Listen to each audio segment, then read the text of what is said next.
ইবনুল হাইবান চোখের পানি ফেলে মওতের বিছানায়, সাকরাতের বিছানায় চোখের পানি ফেলে ফেলে বলল, এ আমার অনুসারীরা তোমরা শোনো, প্রথম প্রশ্নের জবাব হলো আমি সিরিয়াত থেকে মদিনায় বিয়ে শাদী করার জন্য আসি নাই, সংসার করার জন্য আসি নাই, টাকা পয়সার জন্য না, ব্যবসা বাণিজ্য করার জন্য, চাষবাস করার জন্য আসি নাই, অথবা ক্ষমতার মালিক হওয়ার জন্য আসি নাই। এ মদিনার মানুষ শোনো, আমি তাওরাতের বন্দি ছিলাম, তাওরাতে লেখা ছিল, ইনজিলে লেখা ছিল আখির নবী যার মিলাদ হবে মক্কায়, আর যার বাবার নাম হবে আব্দুল্লাহ, যার মার নাম হবে আমেনা, যিনি 53 বছর বয়সে মক্কা থেকে মদিনায় আসবে, সেই নবী মদিনায় আসার পরে 10 বছর থাকবেন। মদিনা মুনাওয়ারায় ওনার স্থায়ী কবর, রওজা মোবারক হবে, ঠিকানা হবে। আমি সিরিয়াত থেকে মদিনায় এসেছি কারণ তাওরাতে লেখা আছে, আলামতে বোঝা যাচ্ছে আখিরি নবী আসার সময় হয়ে গেল। আমি সবকিছু ছেড়ে, হাজার হাজার ফলোয়ার আমার ছিল সিরিয়ায়, আমার জন্য লোকেরা পাগল ছিল, সব মায়া মমতা পায়ের নিচে দিয়ে আমি মদিনা মুনাওয়ারায় চলে আসলাম একটা মাত্র কারণ, আখিরি নবী মুহাম্মদুর রাসূলুল্লাহ সাল্লাল্লাহু আলাইহি ওয়াসাল্লামকে নিজের কপালের চোখে এক নজর দেখে মনকে শান্ত করার জন্য। একটু মহব্বতে বলেন না সুবহানাল্লাহ। বলেন নিয়ত ভালো আছে না নেই?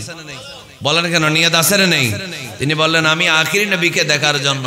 তো হুজুর আখিরি নবী তো আসে নাই, বলে আমার দ্বিতীয় আরেকটা ইচ্ছা ছিল, আমি যদি আখিরি নবীকে নাও দেখি, তাওরাত ইনজিলে তার কথা এমন ভাবে শুনেছি, এখানে তার রওজা মোবারক হবে, তো অন্ততপক্ষে আমি যেই মদিনায় নবীর রওজা হবে, অন্ততপক্ষে সেই মদিনায় আমার কবরটা হবে। এগুলো আমি একটাও বানাই বলতেছি না, এগুলো ইমাম আবু নুআইম, এগুলো রেকর্ড হচ্ছে। ইমাম আবু নুআইম ইসফাহানি দালাইলুন নবুয়া, ইহুদি পণ্ডিতের নাম ইবনুল হাইবান। একবার জোরে বলেন মারহাবা। অন্তত এখানে কবর হবে। বলেন কি হবে? দেখেন ইহুদিরা পর্যন্ত আমার নবী আসার আগে মদিনায় আসতো, মদিনায় কবর হওয়ার জন্য, রওজা পাকের মাটিতে ধন্য হওয়ার জন্য। আর বাংলাদেশে ইসলামী স্কলাররা ফতোয়া দেয় মদিনা শরীফে যাইবা ঠিক আছে, মসজিদের জন্য যাইবা, রসুলের, এরা তো রওজা বলে না, কবর জিয়ারতের নিয়তে গেলে গুনাহ হবে। নাউজুবিল্লাহ বলে না কেন? এগুলার ঈমান আছে? কথা বল না কেন? যদি কেউ বলে নবীর কবর, আমরা তো বলি রওজা, রওজা মোবারক জিয়ারতের উদ্দেশ্যে গেলে গুনাহ হবে, এগুলা কি ঈমানদার না বেঈমান? এই জন্য বেঈমানের সাথে আমাদের কোনো সম্পর্ক থাকতে পারে না। আমাদের 100% বিশ্বাস হলো অবশ্যই রওজা পাকে গেলে, এই মুহূর্তেও রওজা পাক সামনে নিয়ে কেউ যদি দোয়া করে, আওয়াজ করে বলুন আমার নবী সালামের জবাব দেওয়ার ক্ষমতা আছে না নেই? এবং দোয়া কবুল হওয়ার গ্যারান্টি আছে না নেই? এই জন্য আল্লাহ বড় চমৎকার করে সূরা নিসার 64 নম্বর আয়াতে আমাদেরকে যাইতে বলেছেন নবীর কাছে। বলেন কার কাছে?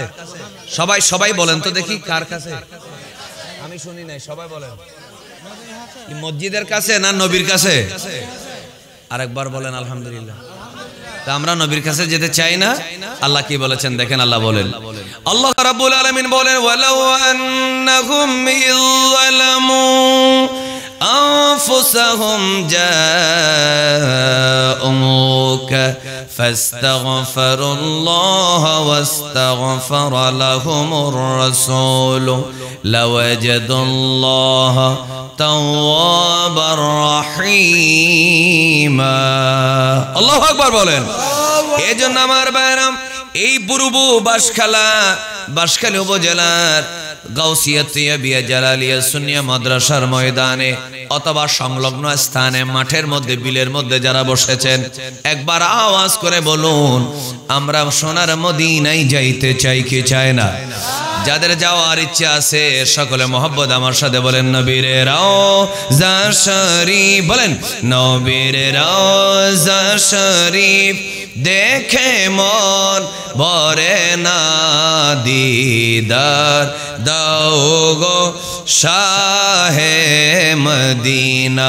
আমি আপনাদের আওয়াজ পাচ্ছি না, তো এই জন্য কাছে নিয়ে আসতেছি, কাছে চলে আসেন, কাছে আসেন আর আমার সাথে বলেন নবীর রওজা শরীফ দেখে মন ভরে না, নবীর রওজা শরীফ ভরে না, দিদার দাও গো শাহে মদিনা। আর শির মেহমান করেছেন আল্লাহ, কত শান কত মান মোর কামিলিওয়ালা। আর শির মেহমান করেছেন আল্লাহ, কত শান কত মান মোর কামিলিওয়ালা। ও গো মদিনাওয়ালা, ও গো কবুল করো না, দিদার দাও গো শাহে মদিনা, দিদার দাও গো। অন্তর থেকে বলেন নবীর রওজা শরীফ দেখে মন ভরে না, নবীর রওজা শরীফ ভরে না, দিদার দাও গো শাহে মদিনা। আল্লাহ আমাদের দুনিয়াতে ক্ষমতার কারণে আমরা মানুষকে সম্মান করি, এটাকে আবার হাদিস শরীফে বলা হয়েছে কিয়ামতের আলামত। উকরিমার রাজুলু মাখাফাতা শাররিহি, মাইরের ডরে মানুষকে সম্মান। কিসের ডরে? তো সম্মান করি আমরা ক্ষমতার কারণে, ইচ্ছাই করি বা অনিচ্ছাই করি, সম্মান তো করি। পিছনে 1000 গালি দিলেও একজন মন্ত্রী সামনে আসলে কেমনে সেলফি তোলা যায়, কার আগে কেক তুলতে পারে প্রতিযোগিতা করি। এমনি রাতের বেলা তার 14 গোষ্ঠী ধুয়ে ফেলতেছি, ঠিক কিনা? এটা স্বাভাবিক। আমি রাজনীতি করছি না, আমি আবার আলোচনা করব। ক্ষমতার কারণে মানুষ মানুষকে সম্মান করে। টাকা পয়সা বেশি থাকলে সম্মান আছে না নেই? কথা বলে না। আপনাদের এলাকায় যিনি বেশি পয়সাওয়ালা উনি একটা সম্মান পায় না? কোন একটা মেজবানে বিয়ে শাদিতে দাওয়াত কার্ডটা প্রথমে ওনার ঘরে যায়। আবার যার ছেলে টেলে বেশি তারও একটা সম্মান আছে, জায়গা জমি থাকলে সম্মান। কিন্তু আল্লাহ তাআলা বলছে ক্ষমতা, টাকা, জায়গা, ছেলে কোনো কিছুই আল্লাহর কাছে কোনো বিবেচ্য বিষয় নয়। আল্লাহ তাআলা বলছেন যদি দুনিয়া এবং দুনিয়ার যত সম্পদ আছে এগুলা যদি তাআদিলু ইনদাল্লাহি জানাহা বাউদাতিন, দুনিয়া এবং দুনিয়ার সব যদি আল্লাহর কাছে একটা মশার 2টা ডানা আছে না নেই? কথা বলেন আছে না নেই? একটা মশার একটা ডানার পরিমাণ দামও যদি এই দুনিয়ার টাকা পয়সার ক্ষমতার থাকতো, মা সাকাল্লাহু কাফিরান মিন শারবাতিন অথবা শারবাতাম মিন মাইন, আল্লাহ কোন কাফিরকে 1 ফোঁটা পানি পান করার সুযোগ দিত না। তাহলে বোঝা গেল এই দুনিয়ার সম্পদ, মাল, ক্ষমতা, জায়গা জমি কোনো কিছুই আল্লাহর কাছে মশার একটা ডানার সমান দামও নাই। বলে না দামও যদি থাকতো তাহলে ইহুদি, নাসারা, কাফের, বদমাশ, চরিত্রহীন, মুনাফিক এরা 1 ফোঁটা পানিও পান করতে পারতো না। এজন্য আল্লাহর কাছে এই দুনিয়ার এগুলার কোনো মূল্য নাই। হ্যাঁ আছে, আছে কখন? যদি সেই টাকা পয়সা এটা যদি ইমানদারের হাতে ব্যবহার হয়। সুবহানাল্লাহ বলবেন না? আর আমার আল্লাহ বলছেন দুনিয়াতে তোমরা টাকার কারণে, ক্ষমতার কারণে মানুষকে সম্মান করো, আর আমি সূরা হুজুরাতে আল্লাহ বলছেন আমি বলে দিলাম আমার কাছে সবচেয়ে দামি হলো যার মধ্যে তাকওয়া বেশি। বলে না যার মধ্যে তাকওয়া বেশি। এটা কথা কার? আল্লাহ। এবার আরেকটা আয়াত দেখি আল্লাহ তাআলা কি বলেন। আল্লাহ রাব্বুল আলামিন বলেন ইন্নামা ইয়াখশাল্লাহা মিন ইবাদিহিল উলামা। আল্লাহ রাব্বুল আলামিন বলেন, এই দুনিয়ার জমিনে আমরা কিছুক্ষণ আগে একটা আয়াতে পেলাম, সবচেয়ে সম্মানিত মানুষ আল্লাহ তাআলার বিবেচনায় সবচেয়ে দামি মানুষ হলো ওই মানুষ যার ভিতরে আল্লাহর ভয় বেশি। আর অন্য আয়াতে আল্লাহ তাআলা বলে, আল্লাহর ভয় ওই মানুষের মধ্যে বেশি যেই বান্দারা ইলমে দ্বীন কোরআন এবং হাদিসের ইলম পেয়েছে। একটু জোরে জোরে বলি সুবহানাল্লাহ। আরো জোরে বলুন। বলে দুয়ে দুয়ে মিলান। সবচেয়ে সম্মানিত কে? যার ভিতরে তাকওয়া বেশি। এবার যদি বলি তাকওয়া কার বেশি? আল্লাহ বলছেন যার ইলম বেশি। বল না কি বেশি? তবে ইলমের সাথে সাথে আল্লাহর রহমত থাকতে হবে। আল্লাহর রহমত ছাড়া ইলম থাকলেও শয়তান তো শয়তান হয়ে গেছে, ঠিক কি না বলেন? এজন্য ইলমের সাথে আল্লাহর ভয়ের দরকার আছে না নেই? আল্লাহ বলছেন আলেমরাই আল্লাহকে বেশি ভয় করে। ইন্নামা ইয়াখশাল্লাহ মিন ইবাদিহিল উলামা, নিশ্চয় আল্লাহকে সবচেয়ে বেশি ভয় করে কারা? যাদের অন্তরে ইলমে দ্বীন আছে। একটু মহব্বতে বলবেন না সুবহানাল্লাহ? এজন্য আওয়াজ করে বলুন, এই ইলমে দ্বীন অর্জন করার জন্য বর্তমানে মাদ্রাসা ছাড়া কোনো উপায় আছে? আপনারা কথা না বললে হবে না, বলে না কোনো উপায় আছে? কারণ আগে রাসূল করিম সাল্লাল্লাহু আলাইহি ওয়াসাল্লামের যুগে 1 2 3 4 5 আউয়াল নহম দহম এগুলা কোনো ক্লাস ছিল না। প্রথম দ্বিতীয় তৃতীয় শ্রেণী ছিল না। দাখিলা আলিম ফাজিল কোনো কিছু ছিল না। বলো না ছিল? ছিল না। আমার নবী ছিলেন শিক্ষক আর সাহাবায়ে কেরাম ছিলেন ছাত্র। একটু মহব্বতে বলেন মারহাবা। আর ইলমে দ্বীনের মূল মাসদারে আউয়াল, আল মাসদারুল আসলি হলো কোরআন। আর দ্বিতীয় ইলমে দ্বীনের মাসদার হলো, উৎস হলো আস-সুন্নাহ, রাসূল করিম সাল্লাল্লাহু আলাইহি ওয়াসাল্লামের হাদিস শরীফ। সুবহানাল্লাহ বলেন। কারণ আমার নবীর ব্যাপারে আল্লাহ কি বলেছেন? ওয়ামা ইয়ানতিকু আনিল হাওয়া। আমার নবী মন গড়া কিছু বলেন না। জবান থেকে যে সাউন্ড বের হয় সব ইন হুয়া ইল্লা ওয়াহয়ু ইউহা, সব আল্লাহর ওহী। আরেকবার বলবেন না সুবহানাল্লাহ? এজন্য রাসূল করিম সাল্লাল্লাহু আলাইহি ওয়াসাল্লামের মুখ নিঃসৃত বাণী, হাদিস, এগুলাও হচ্ছে ইলমে দ্বীন। বলেন ইলমে দ্বীন। এই ইলমে দ্বীন যাদের অন্তরে আছে তাদের অন্তরের মধ্যে ভয় আছে না নেই? আছে। বলেন না আছে? মনোযোগ রাখেন। রাসূল করিম সাল্লাল্লাহু আলাইহি ওয়াসাল্লাম সহ আমার নবী, এই পৃথিবীতে যত নবী এসেছেন এদের মধ্যে সবাইকে আল্লাহ কিতাব দেয় নাই। কিতাব নাজিল করেছেন আল্লাহ মাত্র 104। এর মধ্যে 100টা ছোট, 4টা বড়।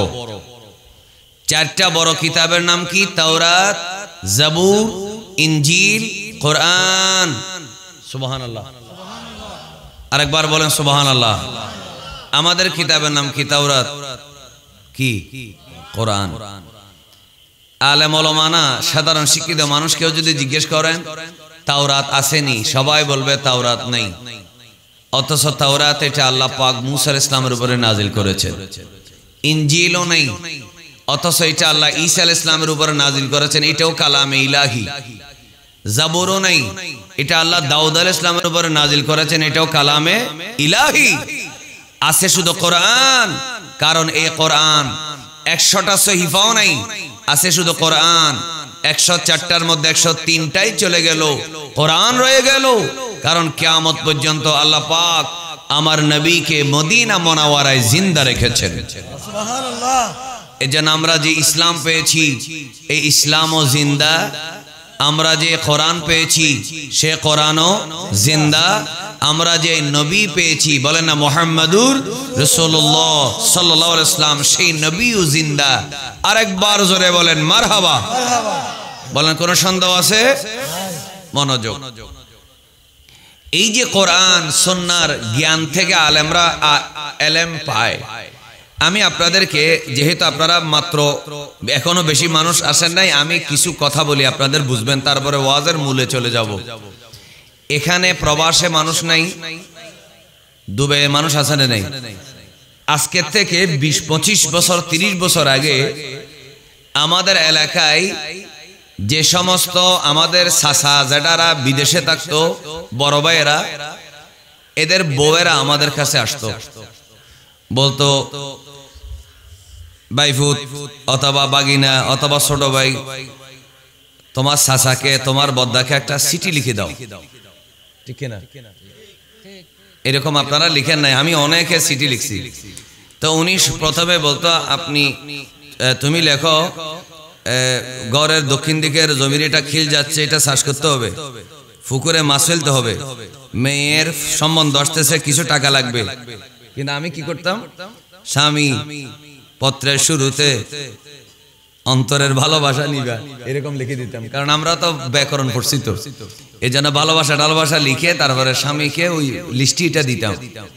আবার স্বামী চিঠি দিলে সেটা আমাদের কাছে এনে বলতে, একটু পড়ে শোনাও, ঠিক না? আমি কি আন্দাজি কথা বলতে, এরকম হয় না?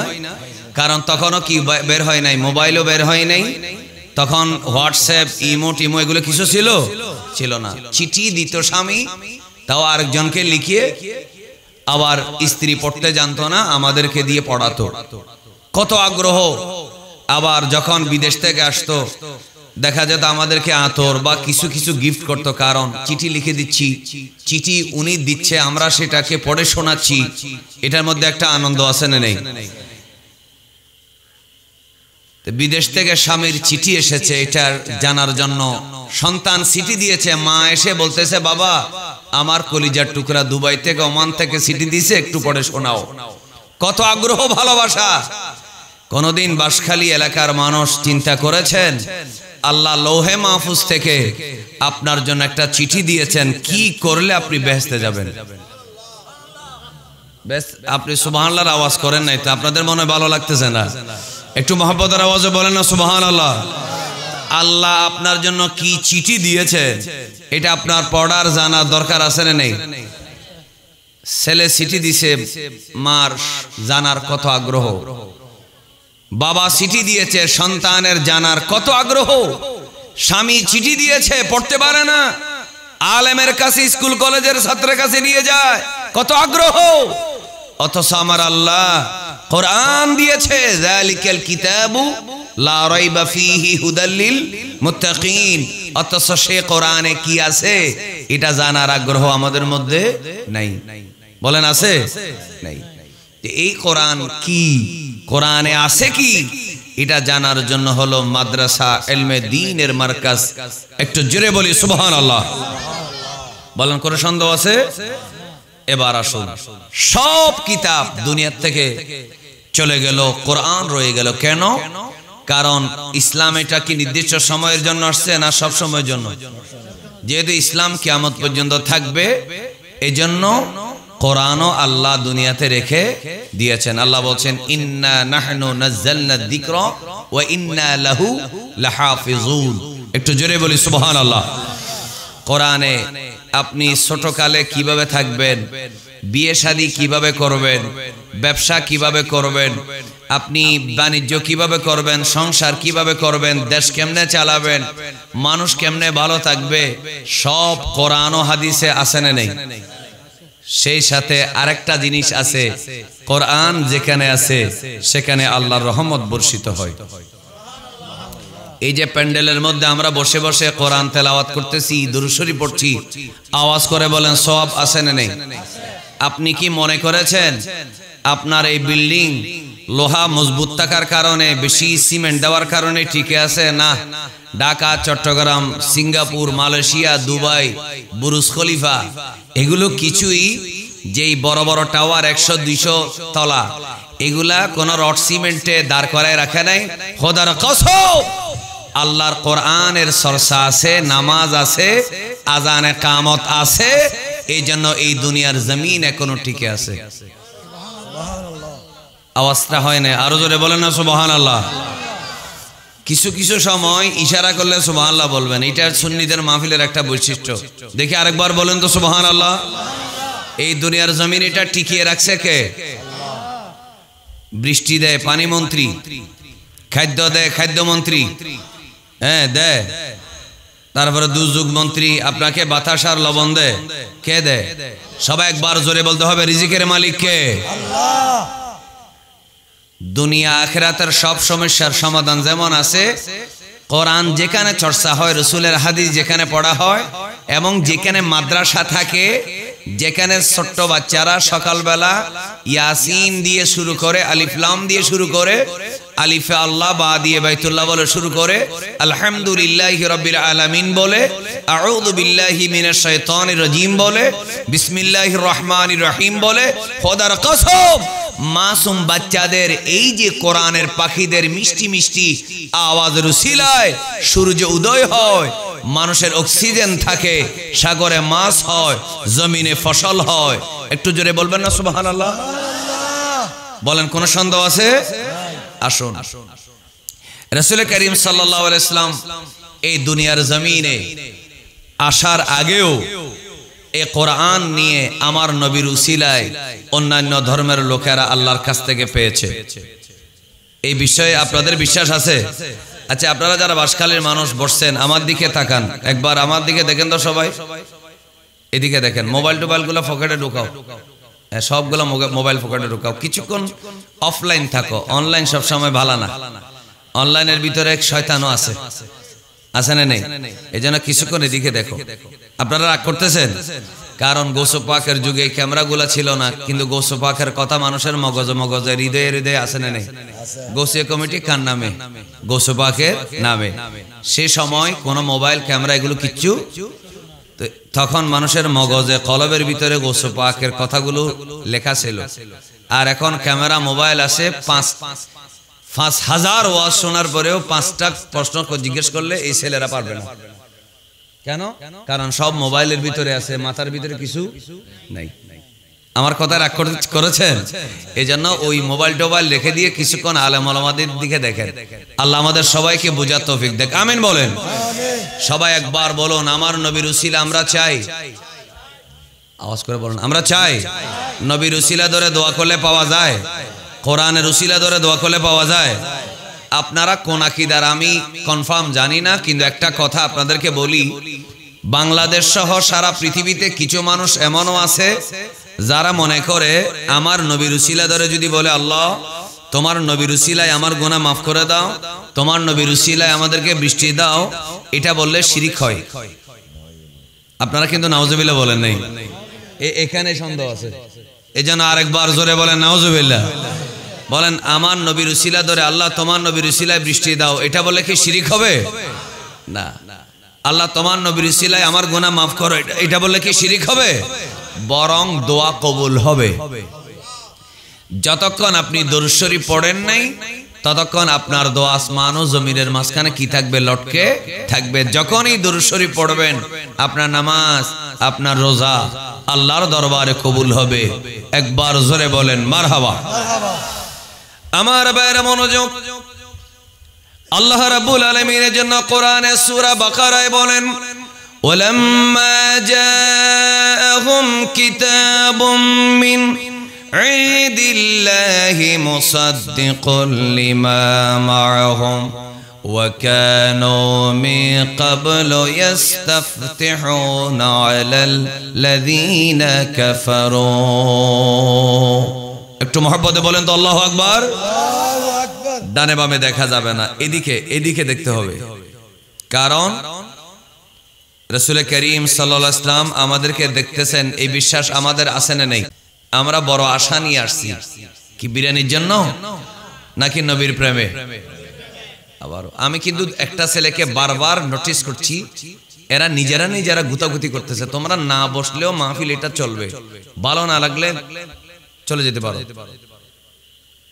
তোমরা 3টা ছেলে একজন আরেকজনের সাথে কথা বলতেছো, এটা ঘটনা কি? এটা কিন্তু লাইভে চলে যাচ্ছে, এটা বাঁশখালীর বদনাম হচ্ছে, এটা সারা পৃথিবী থেকে দেখতেছে। তিনটা ছেলে, তোমরা বন্ধুত্ব সারা বছর চলবে, গুতাগুতি এরকম গুতাগুতি এটা সারা বছর করতে পারবে।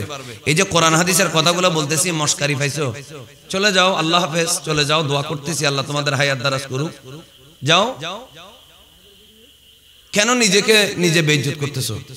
আমি বারবার সতর্ক করছি, ভদ্র ভাষায় বলছি না, এখন কড়া ভাষায় বলছি, এখন তোমার খারাপ লাগতেছে। এই কড়া ভাষায় না বলার জন্য ভদ্র ভাষায় কয়েকবার বলছি তোমাদেরকে। আল্লাহ সবাইকে মনোযোগ দিয়ে কথাগুলো শোনার তৌফিক দেখ, আমিন বলেন। আমি বারবার আমি কতভাবে বুঝাইতে চেষ্টা করতেছি, এরা বুঝতেছে না, এরা একজন আরেকজনের গুতায়। কেন বাবা সারা বছর কথা বলতে পারবে না, বন্ধুত্ব করতে পারবে না? এখন কিছুক্ষণ এদিকে দেখো, কি বলছিলাম, আমার নবীর উসিলায় পাওয়া যায় কি যায় না? কথা বল না, পাওয়া যায়। কারণ আমরা যারা সুন্নি আমরা এটা মানি, বলেন আমরা এটা, নবীর উসিলায় রহমত পাওয়া যায়, নবীর উসিলায় হায়াত পাওয়া যায়, নবীর উসিলায় রিজিক পাওয়া যায়। একটু মহব্বতে বলেন না সুবহানাল্লাহ। তো কোরআনের একটা আয়াত পড়ছিলাম, শয়তানের একটা আলামত হচ্ছে কোরআনের আয়াত পড়লে সে গুতাগুতি করবে, এটা একটা শয়তানের আলামত। এই জন্য কোরআন তেলাওয়াত করার আগে আউযু বিল্লাহ পড়তে হয়। এই জন্য যেগুলা ওই কমেডি হুজুর এগুলো কোরআন শরীফের আয়াত পড়ে না, কারণ আয়াত পড়লে তো শয়তান চলে যাবে। এই জন্য এরা কি পড়ে না, কোরআনের আয়াত পড়ে না, শুধু কমেডি করে, ফাইজলামি করে। কিন্তু কোরআনের আয়াত পড়লে দেখবেন ছেলেরা অমনোযোগী, কেউ নাক কুটটাচ্ছে, কেউ কান কুটটাচ্ছে, ভালো লাগতেছে না। এটা শয়তানের আসর। বল না কার আসর? আমি একটা আয়াত পড়েছি সূরা বাকারার 89 নম্বর আয়াত, কিন্তু সেদিকে কোনো খেয়াল নাই। আল্লাহ বলতেছেন আমার নবীর উপরে এমন একটা কিতাব নাজিল হয়েছে, যেই কিতাব নাজিল হওয়ার আগে ইহুদি নাসারারা এই কিতাবের উসিলা ধরে আল্লাহর কাছে কাফেরদের বিরুদ্ধে যুদ্ধে বিজয় পাওয়ার জন্য দোয়া করত। সুবহানাল্লাহ। আর একটু মহব্বতে বলেন না সুবহানাল্লাহ। কারা? ইহুদি নাসারারা। আবার বলছি, ওয়ালাম্মা জাআহুম কিতাবুম মিন ইনদিল্লাহি মুসাদ্দিকুল লিমা মাআহুম ওয়া কানু মিন ক্বাবলু ইস্তাফতিহুনা আলাল্লাযিনা কাফারু। আমার নবীর উপরে এমন একটা কিতাব আল্লাহর পক্ষ থেকে এসেছে, এই কিতাবকে যেন তেন মনে করো না, অন্য কিতাবের মতো আলমারিতে বাস করে রেখে দিও না।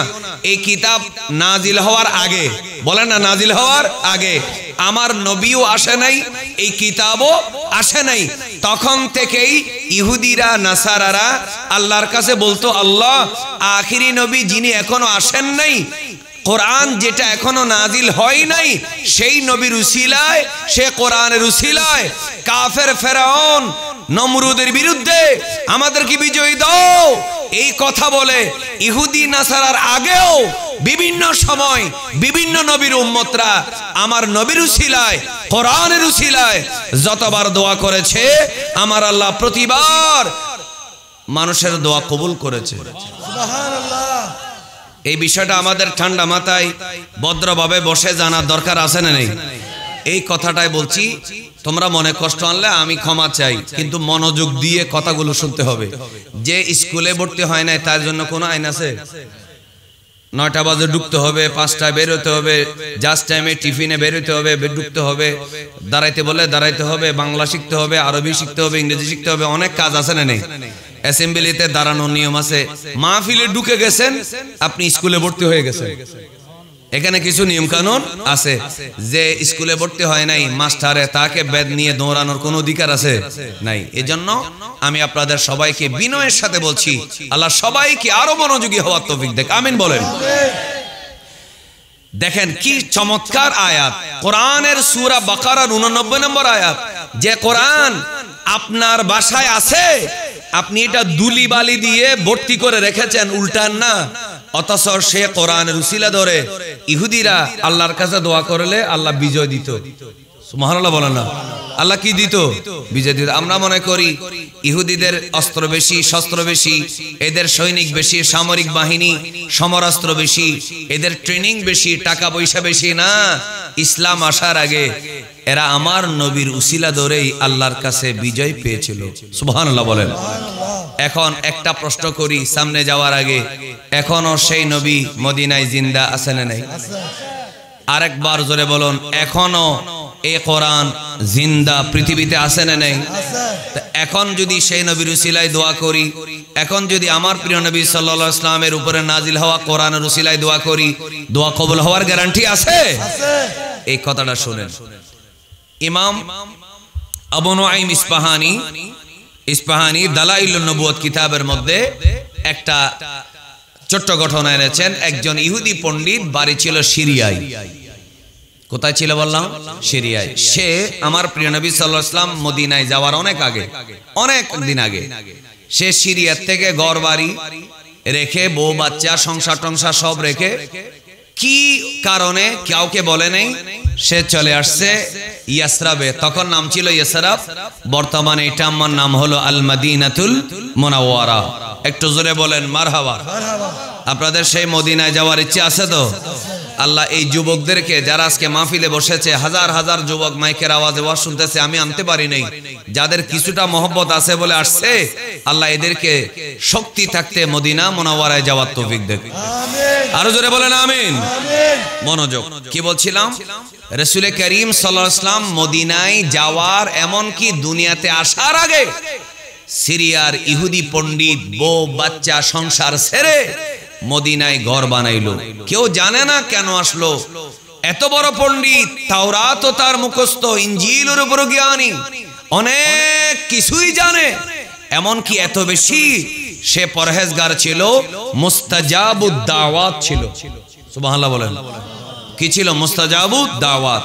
কারণ মনে রাখবেন, আমার নবী দুনিয়াতে আসার আগে যারা মুসা আলাইহিস সালামের শরীয়তের উপরে পালন করেছে, যারা শিরিক করে নাই, তারা জান্নাতে যাবে।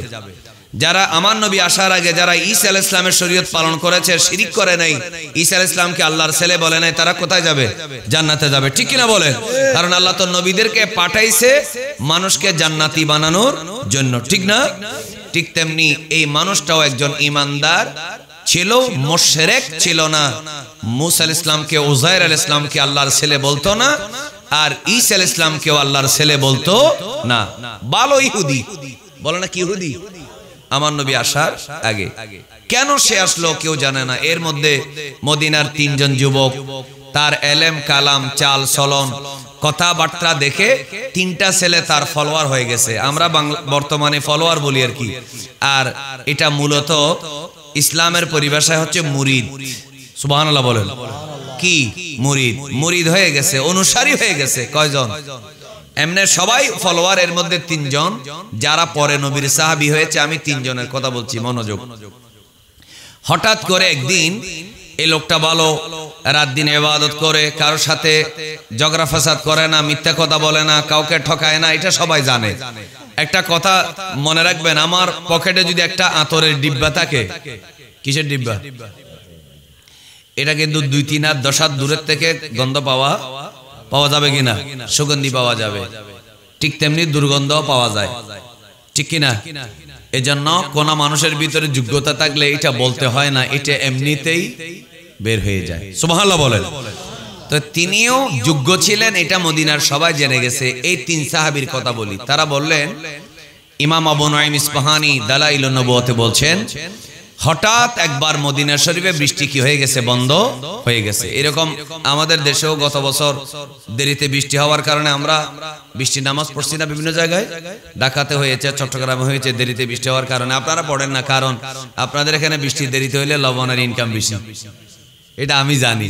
কারণ এরা এই বৃষ্টি প্রতি বছর দেরিতে হয় বাঁশখালী কুতুবদিয়ার মানুষের জন্য। ওরা সবসময় আল্লাহকে বলে, আল্লাহ আরো দেরিতে বৃষ্টি দাও, আরো দেরিতে বৃষ্টি দাও, আরো কিছু ইনকাম করি, আরো কিছু ইনকাম করি। ঠিক কিনা বলেন? যাক, এটা একটা মজা করলাম আর কি। আপনারা কি রাগ করেছেন? আচ্ছা যাক। তো বৃষ্টির নামাজ আমরা পড়ি। যখন বৃষ্টি বন্ধ হয়ে গেল, তখন সবাই মিলে ইবনুল হাইয়িবান ওই ইহুদি পণ্ডিতের কাছে গেল। বলল, হুজুর, আপনি একজন পরেজগার মানুষ, দরবেশ মানুষ, ইবাদত বন্দি করেন, আপনার কাছে একটু আমরা আরজি জানাচ্ছি। প্রতি বছর এরকম আমাদের মদিনা শরীফে হয়। তখন তো নাম মদিনা ছিল না, ইসরাফ ছিল। আমরা ইসরাফ বলবো না, আমরা মদিনাই বলবো। মদিনা শরীফে বৃষ্টি বন্ধ হয়ে গেলে অনেক সময় 2-3 মাস 6 মাস হয় না, 1 বছর হয় না। মানুষ ঘর বাড়ি ছেড়ে দিয়ে সিরিয়া ইয়ামানের দিকে চলে যায়। মানুষ ধীরে ধীরে অসুস্থ হয়ে যায়, মানুষের পশু পাখি মারা যায়। এই কারণে মদিনা শরীফে সহজে বাইরের লোকে আসে না। আপনি একটু দোয়া করেন, আপনি তো পরেজগার মানুষ, কেন সিরিয়ার থেকে আসছেন আমরা জানি না। আপনি যদি দোয়া করেন হয়তো এমনও হতে পারে আল্লাহ রহমতের বৃষ্টির দরজা খুলে দিবে। সুবহানাল্লাহ। আর একটু মহব্বতে বলবেন না সুবহানাল্লাহ। ওনাকে যখন এই কথা বলা হলো, ইনি বললেন দোয়া করার আগে কিছু কাজ আছে। বলে কি কাজ? বলে কিছু সদকা আনো। তো পয়সাওয়ালা যারা ওট বেশি একটা ওট আনছে, যাদের ছাগল বেশি একটা দুইটা বেড়া আনছে, ছাগল আনছে, কেউ আঙ্গুর এনেছে, কেউ খেজুর এনেছে, ইনি সব উঠানের মধ্যে স্তূপ করলেন, লিস্ট করে মদিনার গরিব দুঃখীকে দিয়ে দিলেন। কারণ as-সাদাকাতু তারুদ্দুল বালা, ইসলামের জন্য, দ্বীনের জন্য, গরিব দুঃখী মানুষের জন্য ফি সাবিলিল্লাহ যদি সাদাকা করা হয়, আওয়াজ করে বলেন বিপদ দূর হয় কি হয় না? বলে না দূর হয় কি হয় না? আমি দেখেছি অনেক মানুষ মসজিদ মাদ্রাসায় দান করার কারণে বড় বড় বিপদ থেকে বেঁচে গেছে। এরকম গ্যারান্টি আছে না নেই? এরকম অনেক নজির আছে। তো তিনি লিস্ট করে ওই সাদকাগুলা গরিব দুঃখীকে দিলেন। দেওয়ার পরে এভাবে হাত তুললেন, আমার দিকে দেখেন, কি তুললেন? হাত তুললেন। হাত তোলার পরে এই মাত্র কিছুক্ষণ হলো, কয়েক মিনিটের মধ্যে আকাশে মেঘ চলে এলো। উনি হাত নামানোর আগে আল্লাহ রাব্বুল আলামিন আসমানের বৃষ্টির দরজা খুলে দিলেন। একটু জোরে জোরে বলি সুবহানাল্লাহ। আরো জোরে বলো। বৃষ্টির দরজা খুলে গেল। যখন বৃষ্টি নাজিল হওয়া শুরু হয়ে গেল, সবাই অবাক হয়ে গেল, এটা তো কোনোদিন হয় নাই। মদিনা শরীফে এটা কি হলো? এটা কি হলো? উনি হাত তোলার সাথে সাথে নামানোর আগেই বৃষ্টি। বলেন না, হাত নামানোর আগে কি বৃষ্টি? সবাই আশ্চর্য। তো কিতাবে আছে, ইমাম আবু নুআইম ইসবানি বলছেন গায়রা মাররাত, একবার না, দুইবার না, তিনবার না, অনেকবার। প্রতি বছর এরকম বৃষ্টি বন্ধ হয়ে গেলে উনি দোয়া করেন। কারো বাচ্চা না হলে উনি দোয়া করেন, ফসল না হলে উনি দোয়া করেন, কারো বিপদ হইলে উনি দোয়া করেন, কারো কিছু হারিয়ে গেলে উনি দোয়া করেন। উনি দোয়া করলেই পেয়ে যায়, উনি দোয়া করলেই কবুল হয়ে যায়। আর একবার মহব্বতে বলেন সুবহানাল্লাহ। এবার আসুন, লাস্ট উনি বৃদ্ধ হয়ে গেলেন। এখনো কিন্তু আমার নবী কোথায় আসে নাই? মদিনায় আসে নাই। আসার আগে বৃদ্ধ যখন হয়ে গেলেন, অসুস্থ হয়ে গেলেন, রাসূল করিম সাল্লাল্লাহু আলাইহি ওয়াসাল্লামের যে তিনজন সাহাবী, ওই তার ফলোয়ার ছিল, ওনারা তিনজন পাশে বসে আছে। হুজুর, আপনি তো দুনিয়ার থেকে চলে যাবেন, আপনার কাছে আমাদের একটা আরজি হলো, আমাদের একটা আবেদন হলো। এক নম্বর প্রশ্ন, আপনি তো অনেক যোগ্যতার অধিকারী, আপনি মদিনায় আসার পরে যুবক বৃদ্ধ সবাই আপনার পাগল হয়ে গেছে, তা আপনি সিরিয়া থেকে কেন আসছেন? সিরিয়ায় কি আপনাকে মানুষে ভালোবাসতো না? সুবহানাল্লাহ। প্রশ্ন আছে না নেই? আপনার এত যোগ্যতা, আপনি সিরিয়া থেকে মদিনায় কেন এসেছেন? এক নম্বর প্রশ্ন। দ্বিতীয় প্রশ্ন হলো, হুজুর, আপনি যতবার আসমানের দিকে হাত তুলে দোয়া করেছেন ততবার আল্লাহ কি নাজিল করেছে? বৃষ্টি নাজিল করেছে। আপনি মারা যাবেন, চলে যাবেন, আপনার কাছে একটা অনুরোধ, দোয়াটা এক লাইন হোক, দুই লাইন হোক, 10 লাইন হোক, একটু লিখে দিয়ে যান, শিখিয়ে দিয়ে যান। আপনি কবরে গেলে আমরাও দোয়া করব, আল্লাহও যেন আমাদেরকে বৃষ্টি দিয়ে দেয়। আরো জোরে বলে। প্রশ্ন কয়টা হলো? দুই। তিন, হুজুর, আপনি দুনিয়ার থেকে যাওয়ার পর আমরা কার কাছে গিয়ে বায়াত হব? কারণ পীরের পরে পীর আছে না নেই? কারণ আমাদের হুজুর কিবলা আল্লামা সৈয়দ মোহাম্মদ তৈয়ব শাহ রাদিয়াল্লাহু তাআলা আনহু দুনিয়ার থেকে পর্দা করার পরে বর্তমান হুজুর কিবলা আল্লামা সৈয়দ মোহাম্মদ তাহির শাহ মুদাজিলুল আলীর দায়িত্ব আছে না নেই? এখন হুজুর যখন দুর্বল হয়ে গেছে, এই যে 30-40 বছর আগে দুই ভাইকে খেলাফত দেওয়া হলো, আল্লামা সৈয়দ মোহাম্মদ সাবির শাহ মুদাজিলুল আলী বর্তমানে বাংলাদেশে বায়াতের কাজ করেন কিনা? করেন? বলে না করেন কিনা? করেন। এরপরে একজন গেলে আরেকজন আসবেন, এটা স্বাভাবিক। বলেন, হুজুর, আপনি তো বউ বাচ্চা রেখে যাচ্ছেন না, কাকে দায়িত্ব দিয়ে যাচ্ছেন? অথবা কোন একটা গির্জার ঠিকানা বলেন, এটা মক্কায় হোক, এটা মদিনায় হোক, এটা সিরিয়ায় হোক, এটা ইরাকে হোক, আপনি ঠিকানা দেন, আমরা সেখানে গিয়ে তার কাছে তার ফলোয়ার হব। একটু জোরে বলবেন না সুবহানাল্লাহ। এবার আমার বায়ান, ইবনুল হাইবান চোখের পানি ফেলে মওতের বিছানায়, সাকরাতের বিছানায় চোখের পানি ফেলে ফেলে বলল, এ আমার অনুসারীরা তোমরা শোনো, প্রথম প্রশ্নের জবাব হলো আমি সিরিয়াত থেকে মদিনায় বিয়ে শাদী করার জন্য আসি নাই, সংসার করার জন্য আসি নাই, টাকা পয়সার জন্য না, ব্যবসা বাণিজ্য করার জন্য, চাষবাস করার জন্য আসি নাই, অথবা ক্ষমতার মালিক হওয়ার জন্য আসি নাই। মদিনার মানুষ শোনো, আমি তাওরাতের বন্দি ছিলাম। তাওরাতে লেখা ছিল, ইনজিলে লেখা ছিল আখিরি নবী যার মিলাদ হবে মক্কায়, আর যার বাবার নাম হবে আব্দুল্লাহ, যার মার নাম হবে আমেনা, যিনি 53 বছর বয়সে মক্কা থেকে মদিনায় আসবে, সেই নবী মদিনায় আসার পরে 10 বছর থাকবেন। মদিনা মুনাওয়ারায় ওনার স্থায়ী কবর রওজা মোবারক হবে, ঠিকানা হবে। আমি সিরিয়াত থেকে মদিনায় এসেছি কারণ তাওরাতে লেখা আছে, আলামতে বোঝা যাচ্ছে আখিরি নবী আসার সময় হয়ে গেল। আমি সবকিছু ছেড়ে, হাজার হাজার ফলোয়ার আমার ছিল সিরিয়ায়, আমার জন্য লোকেরা পাগল ছিল, সব মায়া মমতা পায়ের নিচে দিয়ে আমি মদিনা মুনাওয়ারায় চলে আসলাম একটা মাত্র কারণ, আখিরি নবী মুহাম্মদুর রাসূলুল্লাহ সাল্লাল্লাহু আলাইহি ওয়াসাল্লামকে নিজের কপালের চোখে এক নজর দেখে মনকে শান্ত করার জন্য। একটু মহব্বতে বলেন না সুবহানাল্লাহ। বলেন নিয়ত ভালো আছে না নেই? বলেন কেন নিয়ত আছে না নেই? তিনি বললেন আমি আখিরি নবীকে দেখার জন্য। তো হুজুর আখিরি নবী তো আসে নাই, বলে আমার দ্বিতীয় আরেকটা ইচ্ছা ছিল, আমি যদি আখিরি নবীকে নাও দেখি, তাওরাত ইনজিলে তার কথা এমন ভাবে শুনেছি এখানে তার রওজা মোবারক হবে, তো অন্ততপক্ষে আমি যেই মদিনায় নবীর রওজা হবে অন্ততপক্ষে সেই মদিনায় আমার কবরটা হবে। এগুলো আমি একটাও বানাই বলতেছি না, এগুলো ইমাম আবু নুআইম, এগুলো রেকর্ড হচ্ছে। ইমাম আবু নুআইম ইসফাহানি দালাইলুন নবুয়া, ইহুদি পণ্ডিতের নাম ইবনুল হাইয়াবান, একবার জোরে বলেন মারহাবা। অন্তত এখানে কবর হবে। বলেন কি হবে? দেখেন ইহুদিরা পর্যন্ত আমার নবী আসার আগে মদিনায় আসতো, মদিনায় কবর হওয়ার জন্য, রওজা পাকের মাটিতে ধন্য হওয়ার জন্য।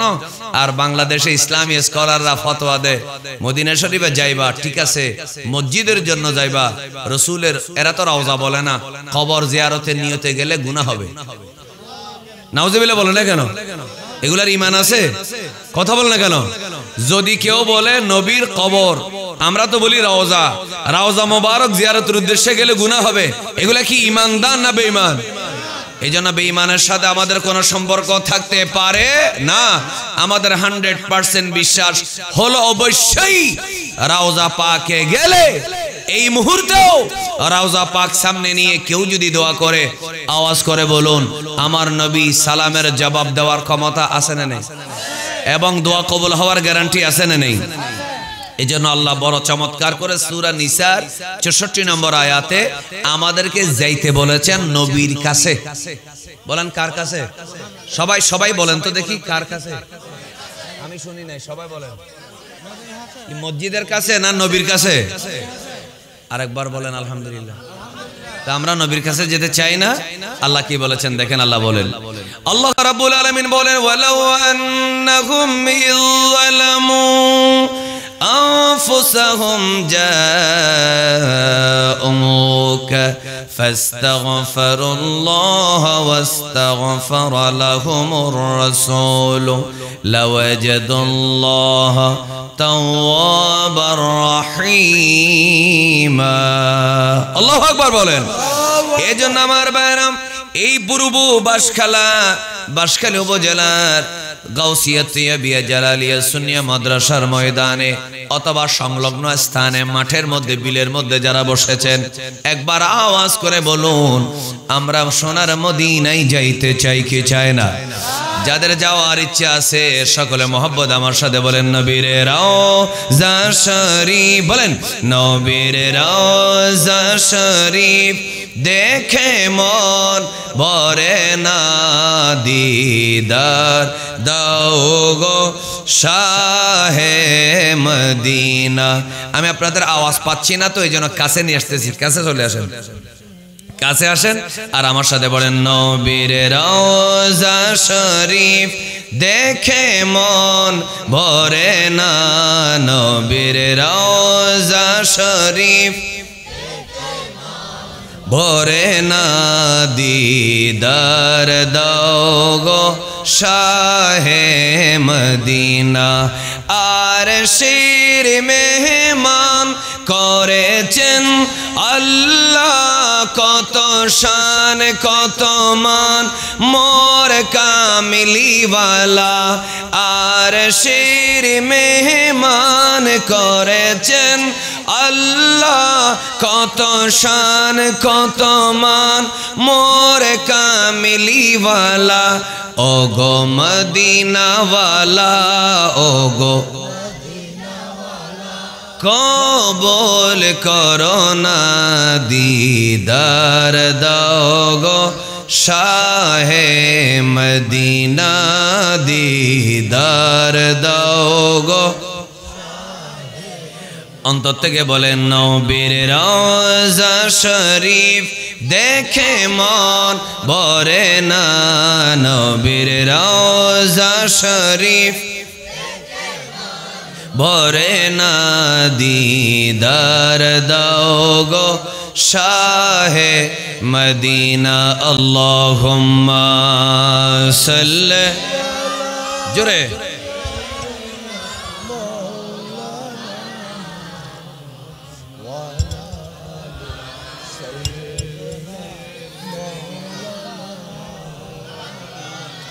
আপনাদের আওয়াজে মনে হচ্ছে আপনাদের মধ্যে তো মদিনার নবীর এশক আছে, বলেন আছে না নেই?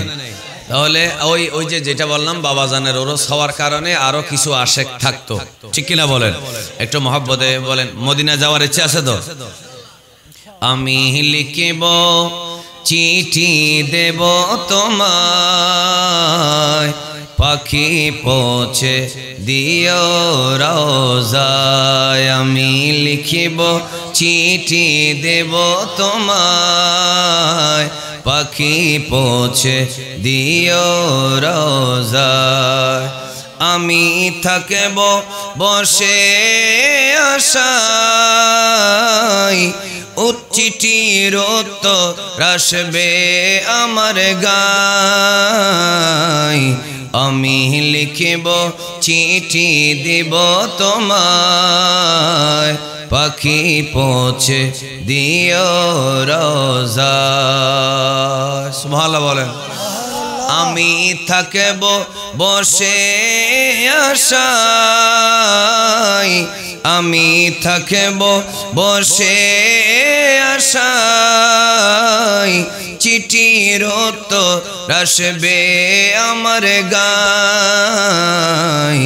আমি লিখিব চিঠি দিব তোমায়, পাখি পৌঁছে দিও রওজায়। দেখি মহব্বত যদি লাগে একবার জোরে বলেন তো সুবহানাল্লাহ। মাশাআল্লাহ মহব্বত আছে। সমস্যা হচ্ছে যে ওই মরিচা ধরে গেছে, ঘষা দিতে হচ্ছে, বেশিক্ষণ ঘষা দিতে হচ্ছে। আল্লাহ সবাইকে নবীর প্রেমে আরো উদ্বুদ্ধ হওয়ার তৌফিক দেখ, আমিন বলেন। আচ্ছা আপনারা বলেন, পৃথিবীর যত মোল্লার মদিনার বিরুদ্ধে ফতোয়া আছে, ইয়া নবী সালাম আলাইকের বিরুদ্ধে ফতোয়া আছে, রসুলকে দাঁড়িয়ে সালাম দেওয়ার বিরুদ্ধে ফতোয়া আছে, অথবা নারে রেসালতের বিরুদ্ধে ফতোয়া আছে, আওয়াজ করে বলুন সব মোল্লাকে যদি এক পাল্লায় রাখা হয় আমার গৌসে পাকের সমান হবে? আওয়াজ করে বলেন না সমান হবে? আমার গৌসে পাকের একটা চুল মোবারকের সমান হবে? আমার গৌসে পাক যদি আমার নবীকে সম্মান করে সালাম দেয়, আমার নবীর রওজায় যেতে পারে, আমার নবীর রওজায় গিয়ে নবীর কদমে পড়ে কাঁদতে পারে, আওয়াজ করে বলুন আমরাও সোনার মদিনায় যাইতে চাই কি চাই না? আল্লাহ সবাইকে যাওয়ার তৌফিক দেখ, আমিন বলেন আমিন। মনোযোগ রাখেন। ওই জবাব একটা পেল, কি জবাব? সিরিয়ার থেকে বউ বাচ্চা লাখ লাখ হাজার হাজার ফলোয়ার ছেড়ে আমি মদিনায় এসেছি আখেরি নবীকে দেখার জন্য। প্রথম প্রশ্নের জবাব, যদি নাও দেখি, নসিবে যদি নাও থাকে, সেই মদিনায় কবর হবে যে মদিনায় আখেরি নবীর রওজা মোবারক হবে। দুই নম্বর প্রশ্ন, হুজুর এই দোয়াটা শিখিয়ে দেন যেই দোয়া করলে বৃষ্টি নাজিল হয়। এমন সময় ইবনুল হাইবান বলল, এ মদিনার মানুষ শোনো, আমি দুনিয়া থেকে চলে যাচ্ছি, আমি যাওয়ার আগে অবশ্যই অবশ্যই আমি তোমাদেরকে দোয়াটা শিখিয়ে দেব। এটি বেশি লম্বা দোয়া নয়, এটি বেশি লম্বা দোয়া নয়। দোয়া করার আগে একবার আল্লাহর দরবারে বলবে আল্লাহুম্মা ইন্নী আসআলুকা বিহাক্কি মুহাম্মাদিন সাল্লাল্লাহু আলাইহি ওয়াসাল্লাম নবিয়্যির রাহমা। আল্লাহ, ও আল্লাহ, তোমার নবী, তোমার হাবিব, সমস্ত নবীদের সরদার, আখিরি নবী, রহমতের নবী, শেষ নবী, সমস্ত নবীরা যেই নবীর উম্মত হওয়ার জন্য দোয়া করেছে, আল্লাহ সেই নবীর উসিলায় বৃষ্টি দাও। এই একটা লাইন দোয়া শিখিয়ে দিলাম। আমি যতবার আখিরি নবীর নাম মোবারক উসিলায় আল্লাহর কাছে চেয়েছি, প্রত্যেকবার আল্লাহ আমার জন্য আসমানের দরজা খুলে দিয়েছে। একটু জোরে জোরে বলি ইয়া রাসূলুল্লাহ, আরো মহব্বতে বলি ইয়া রাসূলুল্লাহ, ইয়া হাবিবাল্লাহ। আমারি মরণের নিদান কালে আসিয়েন গো নবীজি আমারি শিয়রে, দেখিব আপনাকে আপন নজরে ইয়া রাসূলুল্লাহ। আচ্ছা, একটা কথা জবাব দেন, পরে পড়িয়েন। ইয়া রাসূলুল্লাহ বলার সময় মনের ভিতরে শান্তি লাগতেছে না? কি বেদাত বেদাত লাগতেছে? অশান্তি অশান্তি লাগতেছে? মানে বিরক্তি বিরক্তি লাগতেছে নাকি শান্তি শান্তি লাগতেছে? শান্তি লাগলে পড়েন জোরে জোরে ইয়া রাসূলুল্লাহ, আরো জোরে জোরে ইয়া রাসূলুল্লাহ। আপনারি নূরের ঝলক লাগিয়া কবরের আঁধার যাবে চলিয়া, এই বিশ্বাস আমাদের আছে। আপনারি নূরের ঝলক লাগিয়া কবরের আঁধার যাবে চলিয়া, ওগো দিয়েন গো দেখা খবরে আসিয়া ইয়া রাসূলুল্লাহ, আর জোরে জোরে ইয়া রাসূলুল্লাহ। তাহলে 2 নম্বর প্রশ্নের জবাব হলো, আমি যতবার দোয়া করেছি আখিরি নবীর উসিলা ধরে নাম ধরে দোয়া করেছি, আল্লাহ তাআলা আখিরি নবীর উসিলা দিয়েছে। তখন সবাই বলল, মুসা আলাইহিস সালামের উসিলা কেন নেন নাই? ঈসা আলাইহিস সালামের উসিলা কেন নেন নাই? ইনি বলে, অবশ্যই মুসা এবং ঈসা আলাইহিস সালাম আল্লাহর নবী, কিন্তু এই মদিনা এটা তো আখিরি নবীর শহর। একটু জোরে কি বলা যাবে না সুবহানাল্লাহ? যে মদিনা আখির নবীর শহর, সেই নবীর উসিলা ধরে দোয়া করলে দোয়া কবুল কম হবে না বেশি হবে? এই জন্য আখির নবীর উসিলা ধরে দোয়া করেছি।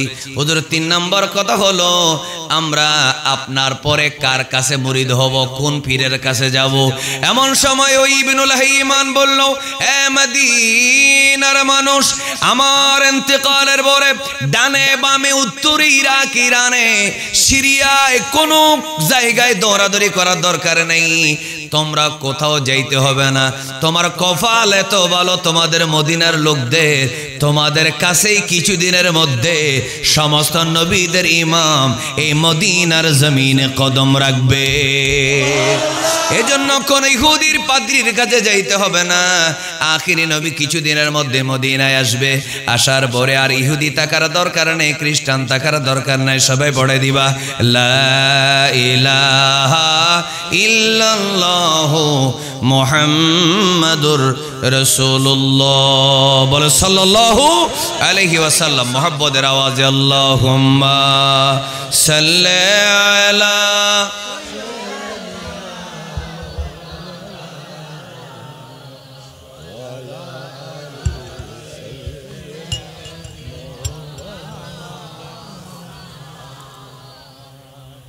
অসুবিধা লাগতেছে মনে হয় তো? আপনারা সে মদিনায় যাইতে চান?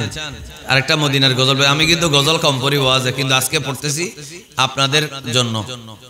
কারণ বেয়াদবি করলেও বলেন না, তারা নবীর শানে বেয়াদবি করলেও নিজের স্কলারের বক্ত হওয়া থেকে বিরত হয় না। বলে না যে নবীর জন্য তোকে ছেড়ে দিলাম, এটা কোনোদিন বলে না। নবীকে ছাড়বে, তাদের নিজেদের দলের লোককে ছাড়বে না। এই জন্য বেশ কম হলো এইটাই, সুন্নি আলেমরা এমন ভাবে নবীর প্রেম মানুষকে শিক্ষা দেয়। আবার আমি যদি কখনো বেয়াদবি করি, আমার প্রতিবাদ এই সাধারণ মানুষরাই করবে। আর এদের দলের খাসিয়ত হলো তাদের দলের মুরব্বীরা, স্কলাররা, নামের স্কলার আর কি, মুফতিরা, বেয়াদবরা, ইহুদির দালালরা নবী ওলির শানে বেয়াদবি করলেও এটা সহ্য করবে। আপনি যদি প্রতিবাদ করেন আপনাকে বাধা দিবে।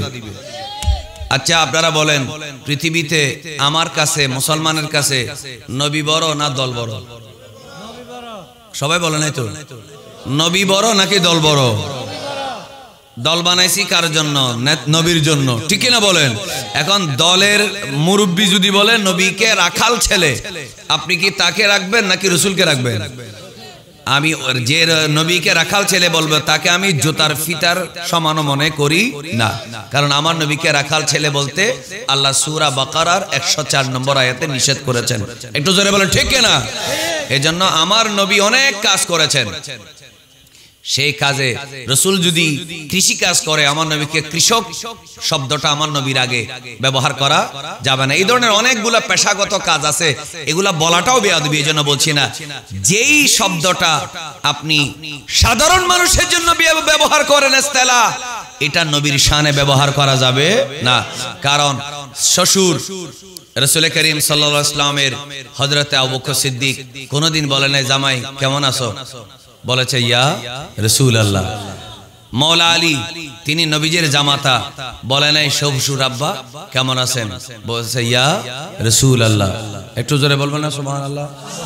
স্ত্রীগণ আমার নবীকে বলে নাই স্বামী ফলার বাপ কেমন আছেন, এটা বলে নাই, কি বলেছেন ইয়া রাসূলুল্লাহ। শ্বশুরও বলেছে ইয়া রাসূলুল্লাহ, জামাই বলেছে ইয়া রাসূলুল্লাহ, ইসলাম ধর্ম গ্রহণ করার পরে চাচাও বলেছে ইয়া রাসূলুল্লাহ, চাচাতো ভাইও বলেছে ইয়া রাসূলুল্লাহ। একটু চিৎকার করে বলবেন না সুবহানাল্লাহ? এজন্য নবীকে রাসূলুল্লাহ, হাবিবুল্লাহ, শফিউল মুযনিবিন বলেন রাহমাতুল লিল আলামিন। এই শব্দ ছাড়া কোন পেশাগত শব্দ আমার নবীর শানে ব্যবহার করা যাবে না। কারণ কৃষক যে কোনো মানুষ হতে পারে, কুলি যে কোনো মানুষ হতে পারে, ছাগল যে কোনো মানুষ হতে পারে, আর সম আল্লাহর মেহমান সবাই হতে পারে। কথা বলে না কেন? আরশের মেহমান কেউ হতে পারে না।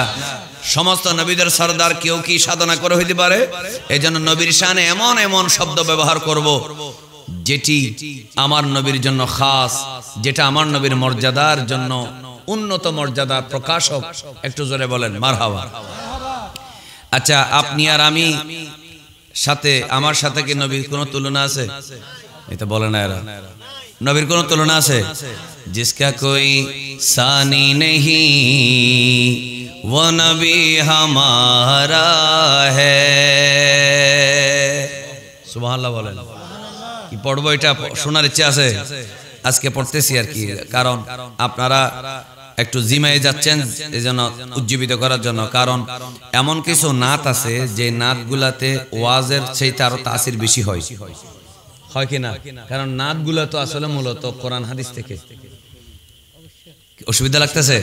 জিসকা কোই সানি নেহি वो नबी हमारा है। কিছুদিন আগে ইবতিদায়ী শিক্ষকদের আন্দোলন ছিল, বড় ভাইয়ের ছবি, এটা আমি শেয়ার করছি, আমি আমার ইয়াতে আইডিতে শেয়ার করেছি। আল্লাহ ওনার খেদমতকে বরকত দান করুন। ওনারা যেভাবে সুন্নিয়তের খেদমত করতেছেন দরকার আছে না নেই? কারণ অনুষ্ঠান আজকে শেষ, আগামী বছরের আগে এই মাহফিল অধিকাংশ ওয়াজ ভুলে যাওয়ার সম্ভাবনা বেশি, কিন্তু প্রতিষ্ঠান থাকবে। বলেন না ঠিক না? অনুষ্ঠানের তেমন কোনো প্রভাব থাকে না। কিসের প্রভাব থাকে? প্রতিষ্ঠান। বাংলাদেশে খোদার কসম আল্লাহর ওলিরাই বাংলাদেশে ইসলাম প্রচার করেছে, এখানে একটা ওয়াহাবিও ছিল না। প্রতিষ্ঠানের কারণে আজকে এরা এত বেশি সংখ্যা, ঠিক না বলেন? তো তাদের থেকে আমাদের কিছু শিক্ষা আছে না নেই? বাংলাদেশে আল্লাহর ওলিরা ইসলাম এনেছে, এরা কেউ ওয়াহাবি ছিলেন না, সবাই সুন্নি। কিন্তু প্রতিষ্ঠান করে করে আজকে বাংলাদেশে এদের এত অনুসারী হয়েছে। গালি দিচ্ছি না, এটার বাস্তবতা বলতেছি। ঠিক তেমনি আওয়াজ করে বলুন আমাদেরও বেশি বেশি মাদ্রাসা প্রতিষ্ঠানের দরকার আছে না নেই? কারণ মাদ্রাসা থাকলে আকীদার চর্চা থাকবে, হক কথা থাকবে, সুন্নি আলেম তৈরি হবে এবং সুন্নি আলেমদের মুখ থেকে কাউবয় মার্কা শব্দ বের হবে না, নবীর প্রেমের খুশবু বের হবে। এজন্য বলেন, পড়বো? শোনার ইচ্ছা আছে? जिसका कोई सानी नहीं वो नबी हमारा है, मुस्तफ़ा की अज़मत का हद है ना किनारा है। একটু মহব্বতে বলেন না সুবহানাল্লাহ। আচ্ছা, আপনারা উর্দু না পারলেও ও নবী হামারা है এটা পড়তে পারবেন? আপনারা না পড়লে আমি কিন্তু পড়বো না। जिसका कोई सानी नहीं वो नबी मुस्तफ़ा की अज़मत का हद है ना किनारा है, जिसका कोई सानी नहीं, जिसका कोई सानी नहीं वो नबी हमारा है, जिसका कोई सानी नहीं, जिसका कोई सानी नहीं वो नबी हमारा है, मुस्तफ़ा की अज़मत का हद है ना किनारा है। একটু জোরে বলেন না সুবহানাল্লাহ। অসুবিধা লাগতেছে? অন্য নবীর সাথে যেখানে নবীর তুলনা নেই, সেখানে আমি যদি নবীকে নিজের মতো বলি, সে আদবওয়ালা না বেয়াদব? বলে না ঈমানদার না বেঈমান, মুসলমান না মুনাফিক? আমরা কি মুসলমান, আমরা কি মুনাফিক থাকবো নাকি নবীর গোলাম হব? দেখেন, মুসা আলাইহিস সালাম বলেছিলেন তুর পাহাড়ে, আমি কিন্তু আমার আলোচনায় আবারও যেই লাইনে ছিলাম সেই লাইনে থাকবো। আল্লাহ সবাইকে থাকার তৌফিক দেখ, আমিন বলেন। রাসূল করিম সাল্লাল্লাহু আলাইহি ওয়াসাল্লামের উসিলা মুসা আলাইহিস সালাম বলছেন, আল্লাহ তুমি আমাকে দেখা দাও। আল্লাহ বলেন লান তারানি। আল্লাহ কি বলেছে? লান তারানি। আর আমার নবী বলেন এ রব্বি আরিনি। মনে মনে আমার নবীর ইচ্ছা ছিল, আল্লাহকে দেখার ইচ্ছা ছিল না তা না, কিন্তু আমার আল্লাহ জিব্রাইলকে পাঠিয়ে আমার নবীকে আরশ মুআল্লায় নিয়ে গেছে। তাহলে বেশ কম আছে না নেই? তুর পে কাহা রব নে লন্তরানি मूसा, सुभान বলেন। तूर पे कहा रब ने लन्तरानी मूसा, तूर पे कहा रब ने लन्तरानी मूसा, लेकिन मेरे नबी को अर्श पे बुलाया है। একটু জোরে বলেন না সুবহানাল্লাহ, আরো জোরে বলেন। তাহলে আমরা সেই নবীর উম্মত হওয়ার কারণে কি বেজার না খুশি? আপনারা চা খাবেন? বলেন চা খাবেন? তাহলে আমার দিকে দেখেন, বলেন जिसका कोई सानी नहीं वो नबी हमारा है, বলেন जिसका कोई सानी नहीं वो नबी हमारा है। अच्छा, আমরা যে নবীর গান গাচ্ছি, আমরা যে নবীকে দাঁড়িয়ে সালাম দিই, যে নবীকে ইয়া রাসূলুল্লাহ বলে স্লোগান দিই, ওই নবীজি সাল্লাল্লাহু আলাইহি ওয়াসাল্লাম এখনো মদিনা মুনাওয়ারায় জিন্দা আছে না? আওয়াজ করে বলেন, আমার আপনার বাবার কবরে আসার ক্ষমতা আছে না? এজন্য আরো দুই লাইন বলি, শোনার ইচ্ছা আছে তো? আমাদের মাথার উপরে শামিয়ানা, বলেন মাথার উপরে কি? আসলে এই শামিয়ানা না, আমাদের মাথার উপরে আমার নবীর রহমতের শামিয়ানা। দু জাহাं के वाली का दू जहां पे साया है, सुभान अल्लाह बोले ना। दू जहां के वाली का दू जहां पे साया है, दू जहां के वाली का दू जहां के वाली का दू जहां पे साया है, दू जहां के वाली का दू जहां पे साया है, उनको तो खुदा ने उनके मर्जी से बनाया है। একটু মহব্বতের আওয়াজে বলেন না সুবহানাল্লাহ।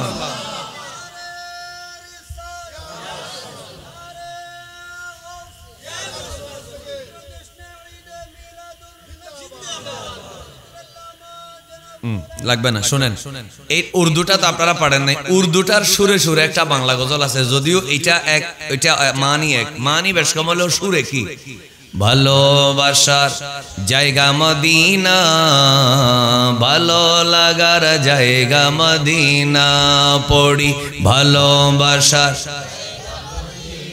মাশাআল্লাহ ভালো লাগার জায়গা মদিনা, এমন সুন্দর জায়গা আর তো মিলে না, এমন সুন্দর জায়গা আর তো মিলে না, সাজিয়েছেন পাক রব্বানা ভালো লাগার জায়গা মদিনা, জোরে ভালোবাসার জায়গা মদিনা, ভালো লাগার জায়গা মদিনা, জোরে ভালোবাসার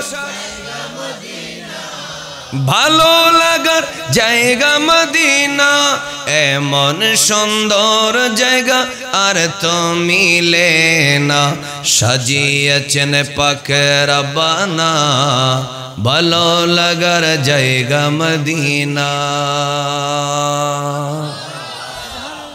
আর একটু মহব্বতে বলেন।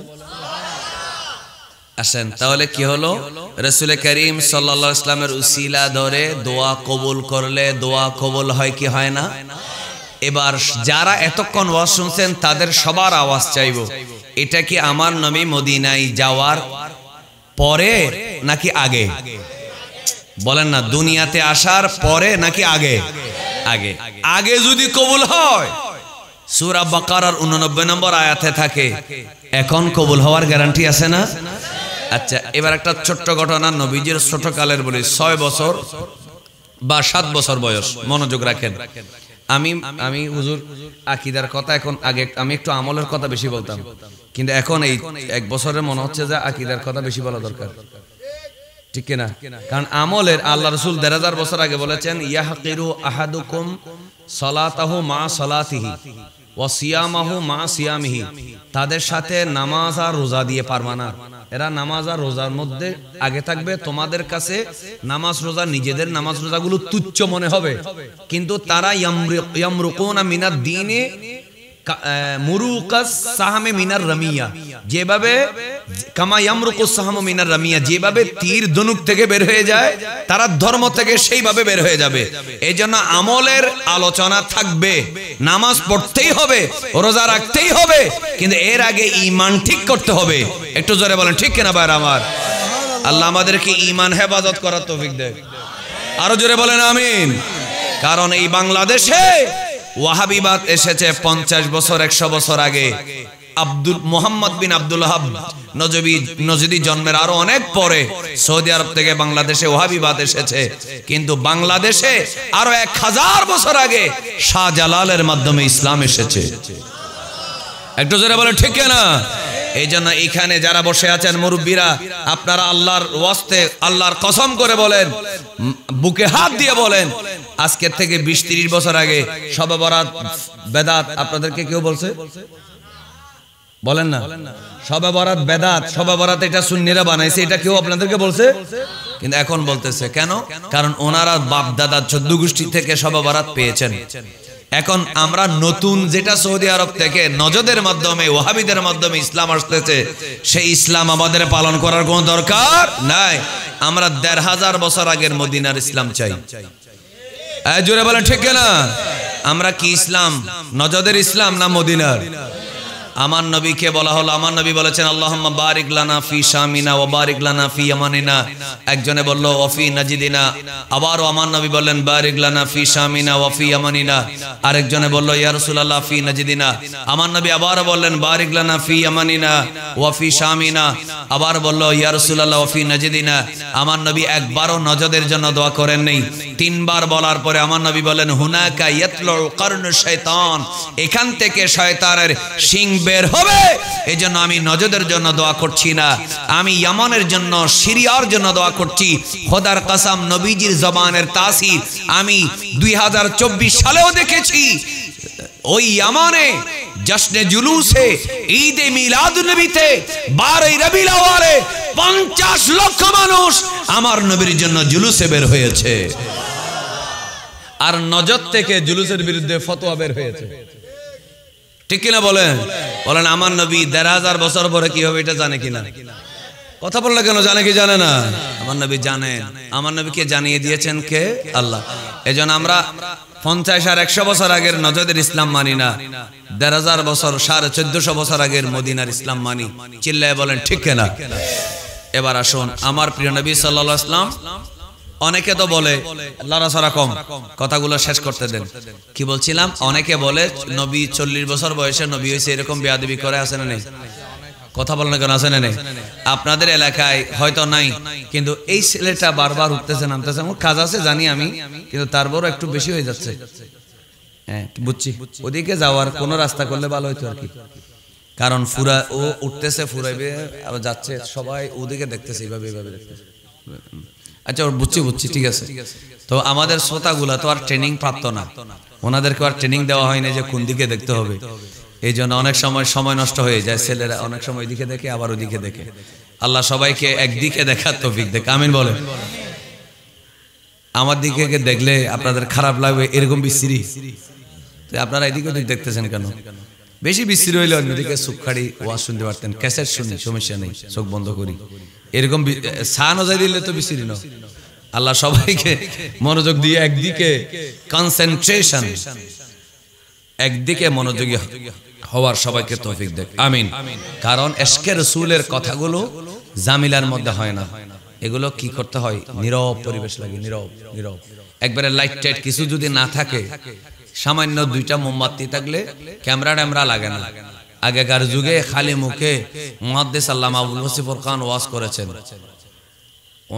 ওনারা মানুষের অন্তরে যে এশক প্রেম ঢুকিয়ে দিয়েছেন। শেরে বাংলাও সবসময় মাইক দিয়ে ওয়াজ করে নাই, খালি মুখে ওয়াজ করেছেন। শেরে বাংলার ওয়াজ যারা শুনছে, এদেরকে 1000 কোটি টাকার ব্ল্যাঙ্ক চেক দিলেও এরা সুন্নিয়ত থেকে 1 ইঞ্চিও নড়ে যাবে না, ঠিক কিনা বলেন? কারণ ওনাদের জবানের আওয়াজ মাইক টেক ছাড়া ছিল, তো ডাইরেক্ট কলিজার ভিতরে ছিদ্র ঢুকে গেছে, ঠিক কিনা বলেন? এজন্য নীরব পরিবেশ রাখবেন, সবাই ভদ্রতা নীরবতা বজায় রাখবেন। আল্লাহ সবাইকে বোঝার তৌফিক দেখ, আমিন বলেন। আমার নবী 40 বছর বয়সের নবী হলে এটা আদব হবে না বেয়াদবি হবে? কারণ ঈসা আলাইহিস সালাম যখন দুনিয়াতে আসলেন, আমার কথাগুলো শুনেন কি বলতেছি, প্রথম থেকে শেষ একটা রপ্ত আছে, তখন বুঝবেন, লাস্টে গেলে বুঝবেন। ঈসা আলাইহিস সালাম যখন দুনিয়াতে আসলেন, ঈসা আলাইহিস সালামের কোনো বাবা ছিল না। তখন মরিয়ম আলাইহিস সালাম সন্তানকে যখন কোলে নিয়ে ওই যে বাইতুল মুকাদ্দাসের হুজরা যেটা মেহরাব, সেখানে ঢুকলেন, সবাই ওনাকে ঘিরে ধরলো, বলল বাচ্চা কার? বলে আমার। বলো তোমার তো জানি, বাবাকে? বলে বাবা নেই, বাবা সারা আল্লাহর হুকুমে জিব্রাইলের ফুর মাধ্যমে আমার গর্ভের মধ্যে ঈসার জন্ম হয়েছে। সুবহানাল্লাহ বলেন। জিব্রাইল আলাইহিস সালাম, এটা আল্লাহর হুকুম, এটা জিব্রাইলের ফু দেখ বা না দেখ, হুকুম কার? বলে না হুকুম কার? আল্লাহর হুকুমে উনি মা বাবা সারা কি হয়েছেন? তৈরি হয়েছে। আল্লাহু আকবার বলেন। বললো না, আমরা এটা বিশ্বাস করি না। সাধারণত সাধারণ মানুষ তো এটা বিশ্বাস, এটা অবিশ্বাস্য লাগতেছে তাদের, কাফের তো। তারা বলতেছে না আমরা বিশ্বাস করি না, নিশ্চয়ই এর কোনো বাবা আছে। তখন আল্লাহ তাআলা বললেন, মরিয়ম তুমি নিজের থেকে কিছু বলবা না, কোনো দলিল দিবা না, তুমি বাচ্চার দিকে দেখাই দিবে। তো দেখাই দেওয়ার সাথে সাথে এরা বলতেছে জবাব দাও বাপকে। তো তিনি বললেন আমি বলবো না, চুপ, কথা সারা, ছেলে বলবে। সুবহানাল্লাহ বলেন। ঈসা আলাইহিস সালামের দিকে এমন সময় ঈসা আলাইহিস সালাম বলেন, ক্বালা ইন্নী আবদুল্লাহি আতানিয়াল কিতাবা ওয়া জাআলানি নাবিয়্যা। একটু জোরে বলুন আল্লাহু আকবার। ঈসা আলাইহিস সালাম মার কোলে কিছুক্ষণ আগে তিনি পৃথিবীতে এসেছেন। ওই সময় কেউ কথা বলতে পারে না, এটা হলো স্বাভাবিক, কথা বলতে না পারাই স্বাভাবিক। তিনি মা জননীর ইজ্জত রক্ষার জন্য আল্লাহ ঈসা আলাইহিস সালামের জবান খুলে দিলেন, তিনি বললেন ইন্নী আবদুল্লাহ, আমি আল্লাহর বান্দা। তার মানে হলো আমি ইবনুল্লাহ, আমি আল্লাহর ছেলে না। কারণ আল্লাহ তাআলা জানে এই খ্রিস্টানদের মধ্যে দুইটা গ্রুপ হয়ে যাবে। যারা খ্রিস্টান তারা বলবে, ওই মানুষদের মধ্যে যারা খ্রিস্টান তারা বলবে ইনি আল্লাহর ছেলে, নাউজুবিল্লাহ বলেন। আর যারা কাফের, যারা ইহুদি, তারা বলবে ইনি জারজ, অথবা তিনি অবৈধ সন্তান। আরেকবার নাউজুবিল্লাহ বলেন। এই কথাটা আল্লাহ রাব্বুল আলামিন জানেন।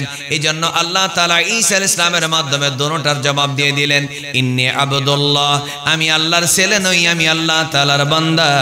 আতানিয়াল কিতাবা ওয়া জাআলানি নাবিয়্যা, আমি অবৈধ সন্তান না, আমাকে আল্লাহ তাআলা সৃষ্টি করেছেন, আমি নবী। আল্লাহ আমাকে একটা কিতাব দিয়েছে এবং আমাকে আল্লাহ তাআলা নবী বানাইয়া এই দুনিয়ার জমিনে প্রেরণ করেছে। একটু জোরে জোরে বলি সুবহানাল্লাহ। আচ্ছা বলুন, একটা বাচ্চা বলতেছে ওয়াজআলানি নাবিয়্যা, আল্লাহ আমাকে নবী বানাইছে। আমার দিকে দেখতে হবে, বলেন আল্লাহ আমাকে কি বানাইছে? নবী বানিয়েছেন। এখন আপনারা বলতেছেন ঈসা আলাইহিস সালাম কোরআনে আছে, ঈসা আলাইহিস সালাম জন্ম থেকেই নবী। বলেন না, জন্ম থেকেই নবী। এখন আপনারা একবার আওয়াজ করে বলুন, ঈসা আলাইহিস সালামের চাইতে আমার নবীর মর্যাদা কম না বেশি? সবাই বলেন না।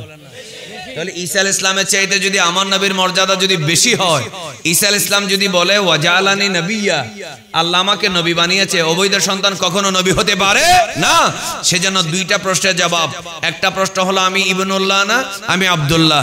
দ্বিতীয় হলো আমি অবৈধ না, আমি নবী। তাহলে একটা ঈসা আলাইহিস সালাম যদি দুনিয়ায় আসার সময় নবী হয়ে আসে, আর আপনি যদি বলেন আমার নবী 40 বছর বয়সে নবী হয়েছেন, আওয়াজ করে বলুন, এগুলা কি মুসলমান নাকি খ্রিস্টানদের দালাল? বলেন না, কাদের দালাল? কারণ এরা ঈসা আলাইহিস সালামের ক্ষমতা মানে আমার নবীর ক্ষমতা মানে না। এরা আমার নবীকে ঈসা আলাইহিস সালামের চাইতে ছোট করতে চায়, ঠিক না বলেন? খ্রিস্টানরা টাকা পয়সা দিয়ে, কোটি কোটি টাকা দিয়ে, ক্ষমতার লোভ দেখিয়ে এই বেয়াদবগুলাকে তৈরি করেছে। তোমরা বলবা কোরআনে আছে ঈসা আলাইহিস সালাম জন্ম থেকেই নবী, আর তোমরা এটা বলবা তোমাদের নবী 40 বছর বয়সে নবী হয়েছে। তাহলে মানুষে বুঝতে পারবে ঈসা আলাইহিস সালাম বড়, আখিরি নবী ছোট। একটু নাউজুবিল্লাহ জোরে বলেন। অথচ আমার নবী বলেন ইন্নী আবদুল্লাহি ওয়া খাতামুন নবিয়্যিন ওয়া আন্না আদামা লামুনজাদিলুন ফি তিনাতিহি, আমি তখন থেকে আল্লাহর বান্দা এবং শেষ নবী যখন আদম আলাইহিস সালাম মাটি এবং পানির ভিতরে মিশ্রিত ছিলেন। একটু জোরে বলবেন না সুবহানাল্লাহ। তাহলে বলুন, আমার নবী 40 বছর বয়সে নবী হয়েছেন, এটা বললে কি আদব হয় না বেয়াদবি হয়? সবাই বলে না, আদব হয় নাকি বেয়াদবি হয়? কারণ আমার নবী, কোন নবী পরে এসে নবী হয় না, জন্ম থেকে নবী হয়। ইবাদত করে নবী হওয়া যায়? কথা বলেন না কেন? ইবাদত করে ওলি হওয়া যায়, ইবাদত করে নবী হওয়া যায় না। যিনি নবী তিনি জন্ম থেকেই নবী। একটু মহব্বতে বলেন মারহাবা। আসেন, রাসূল করিম সাল্লাল্লাহু আলাইহি ওয়াসাল্লাম যখন দুনিয়াতে আসলেন 6 বছর বয়স। কয় বছর? তখন মক্কা শরীফে বৃষ্টি বন্ধ হয়ে গেল। এমন সময় সবাই নবীজির দাদা আব্দুল মুত্তালিবের কাছে গেল। আব্দুল মুত্তালিবের কাছে গিয়ে বলতেছে, আপনি কাবা শরীফের চাবি আপনার হাতে, আপনি একটু দরজা খুলে কাবার ভিতরে ঢুকেন, অথবা কাবার ছাদে উঠেন, উঠে আল্লাহর কাছে দোয়া করেন আল্লাহ যেন বৃষ্টি দেয়। তো আব্দুল মুত্তালিব আমার নবীজির দাদা, তিনি একবার কাবার ছাদে গেলেন, একবার ভিতরে গেলেন, একবার সাফা মারওয়ায় গেলেন, সাফাতে গেলেন, আরেকবার মারওয়ায় গেলেন। সব জায়গায় গিয়ে দৌড়াতে দৌড়াতে কাঁদতেছে, আল্লাহ বৃষ্টি দাও, বৃষ্টি দাও। কারণ মক্কার ওটগুলা পানি পাচ্ছে না, এমনকি মক্কার কুয়াগুলা শুকিয়ে গেছে। তখন তো এরকম নলকূপ ছিল না, ঠিক না বলেন না? বাচ্চাদের জন্য মায়ের স্তনের দুধ শুকিয়ে গেছে। আল্লাহ তুমি পানি দাও, বৃষ্টি দাও, বৃষ্টি দাও। দাদা আব্দুল মুত্তালিব, বৃষ্টি হয় না, বলে না বৃষ্টি হয় না। এমন সময় হঠাৎ করে ওনার মনে পড়লো, আমার ঘরে তো একটা রহমতের বড় সাগর আছে। কারণ আমার নাতি আব্দুল্লাহর বেটা যেদিন দুনিয়াতে এসেছে, আমি সেদিন কাবা শরীফের দেওয়াল থেকে শুনেছি, এই আব্দুল মুত্তালিব তুমি আখিরি নবীর দাদা হয়েছো। সমস্ত কুল কায়নাতের সরদার মুহাম্মদ রাসূলুল্লাহ সাল্লাল্লাহু আলাইহি ওয়াসাল্লাম আজকে দুনিয়ার জমিনে তাশরীফ এনেছেন। একটু জোরে বলবেন না সুবহানাল্লাহ। তো তো দাদা আব্দুল মুত্তালিবের সেটা মনে পড়ছে। ইহুদি বলেছে ওই ছোট্টকালে আমার নবীকে দেখে দুই কাঁধের মাঝখানে মোহরে নবুয়ত, এটা আখিরি নবীর সিল মোহর। মারহাবা বলেন না। এমনকি মায়ের কোলে বসে তিনি ইনসাফ করেছেন, দুধ মার থেকে একদিকে পান করেছেন আর দিকে করেন নাই। 4 বছর বয়সে সিনা সাক হয়েছে। একটু জোরে বলবেন আল্লাহু আকবার। সব ঘটনা দাদা জানে কি জানে না? তিনি দুনিয়াতে এসেছেন মাখতুনা, খদনা করা, মাসরুরা, নাবি কাটা, সুবহানাল্লাহ, মালবুসা, কাপড় পরা, বলে না কাপড় পরা, মদহুনা, তেল দেওয়া, শীতি করা, এটা সবাই জানে। এজন্য দাদা আব্দুল মুত্তালিব বললেন, আমি কেন কাবার সাদে ভিতরে বাইরে দৌড়াদৌড়ি করছি, আমি একটা কাজ করি, আমার নাতিকে নিয়ে আসি। তিনি বলেন, আমেনা, তখনও নবীর মা আমেনা দুনিয়াতে আছে, একটু আমার নাতিকে দাও। তিনি রাসূলুল্লাহ সাল্লাল্লাহু আলাইহি ওয়াসাল্লামকে নিয়ে সুন্দর করে কাবা শরীফের দেওয়ালের সাথে লাগিয়ে দিয়েছেন। এত আস্তে হইল তো না, আরো জোরে। কাবা শরীফের দেওয়ালের সাথে দাদা কি করে দিয়েছেন? আমার নবীকে লাগিয়ে দিয়েছেন। লাগানোর পরে কি বললেন? আমার বাইরে মনোযোগ, এই ঘটনাকে চাচা আবু তালেব, যিনি হযরত আলী রাদিয়াল্লাহু তাআলা আনহুর বাবা, তিনি বড় চমৎকার করে এই ঘটনাটা বর্ণনা করছেন এভাবে, ওয়া আবিয়াদু ইস্তাসকাল ইয়ামা وأبيض يستسقى الغمام بوجهه ثمال اليتامى عصمة للأرامل بلغ العلا بكماله كشفت دجى بجماله حسنت جميع خصاله জোরে জোরে পড়েন, بلغ العلا بكماله كشفت الدجى بجماله حسنت جميع خصاله। আমার নবীর চাচা আবু তালেব বলে, আমার বাইরে মনোযোগ, এই বাইরে আমার ঈসা আলাইহিস সালাম যদি পৃথিবীর থেকে এই দুনিয়ার জমিনে আসার পরে আল্লাহর সন্তান না এবং নবী হয়ে এসেছেন, এই কথা যদি বলতে পারে, আওয়াজ করে বলুন, আমার নবীর ক্ষমতা কম না বেশি? আমার নবী দুনিয়াতে এসে কি বলেছেন? আলা হযরত ফতোয়ে রাজবিয়ারের 30তম খণ্ডে বলেছেন, আমি নিজেই পড়েছি। আলা হযরত বলেন, আমার নবী দুনিয়াতে এসে সিজদায় পড়ে বলেছিলেন, রব্বি হাবলি উম্মতি। বলেন না, রব্বি হাবলি। একটু মহব্বতের আওয়াজে বলেন না সুবহানাল্লাহ। আমার নবীর অন্তরে উম্মতের ভালোবাসা আছে? কথা বলেন, আছে? এখনো আছে? এই মুহূর্তেও নবীকে ডাক দিলে আমার নবী মদিনা থেকে শুনে, দেখি অলসতা চলে যাক। একবার জোরে বলেন তো ইয়া রাসূলুল্লাহ। আরো জোরে বলেন ইয়া রাসূলুল্লাহ। তো দাদা আব্দুল মুত্তালিব চিন্তা করলেন, খেয়াল করেন, আমি তো আমার নাতিকে চিনি, জন্মের পর থেকে দেখেছি। ঈসা আলাইহিস সালাম যদি এই করতে পারে, আমার নবীর ক্ষমতা আরো, বলেন আমার নবীর ক্ষমতা আরো বেশি। এখন আমি একটা কাজ করি, আমার নবীকে নিয়ে লাগাই দিয়েছে কাবা দেওয়ালের সাথে। তো চাচা আবু তালেব 2 লাইনের কবিতা লাগছে, ওয়া আবিয়াদু, সেই সুন্দর নুরানি চেহারা, ইস্তাসকাল গামামু বিওয়াজহিহি, যার চেহারার উসিলায় বৃষ্টি নাজিল হয়। গামাম মানি মেঘ, ইস্তাসকা মানি মেঘ থেকে পানি পাওয়া, আশা করা, অর্থাৎ যে নবীর সুন্দর চেহারার উসিলায় বৃষ্টি কি হয়? নাজিল হয়। সেই নূরানি চেহারা মুহাম্মাদুর রাসূলুল্লাহ সাল্লাল্লাহু আলাইহি ওয়াসাল্লামের সামালুল ইয়াতামা ইসমাতুল লিল আরামিলি, যিনি বিধবা এবং এতিমের জন্য আশ্রয়স্থল, ভরসাস্থল। একটু জোরে বলেন মারহাবা। এই কথা আবু তালেব ওই দিন লিখেছেন। তো দাদা আব্দুল মুত্তালিব যখন আমার নবীকে দেওয়ালের সাথে লাগিয়ে দিয়েছে, আরো আসছে যে ব্যাপার কি জানেন? এই কথাটা শোনেন। আর রাহিকুল মখতুম নামক একটা কিতাব আছে, নাম কি? আর রাহিকুল মখতুম। এটা লিখেছে দেওবন্দি গণনার এক আলেম, নাম হচ্ছে সফিউর রহমান মুবারকপুরি। নাম কি?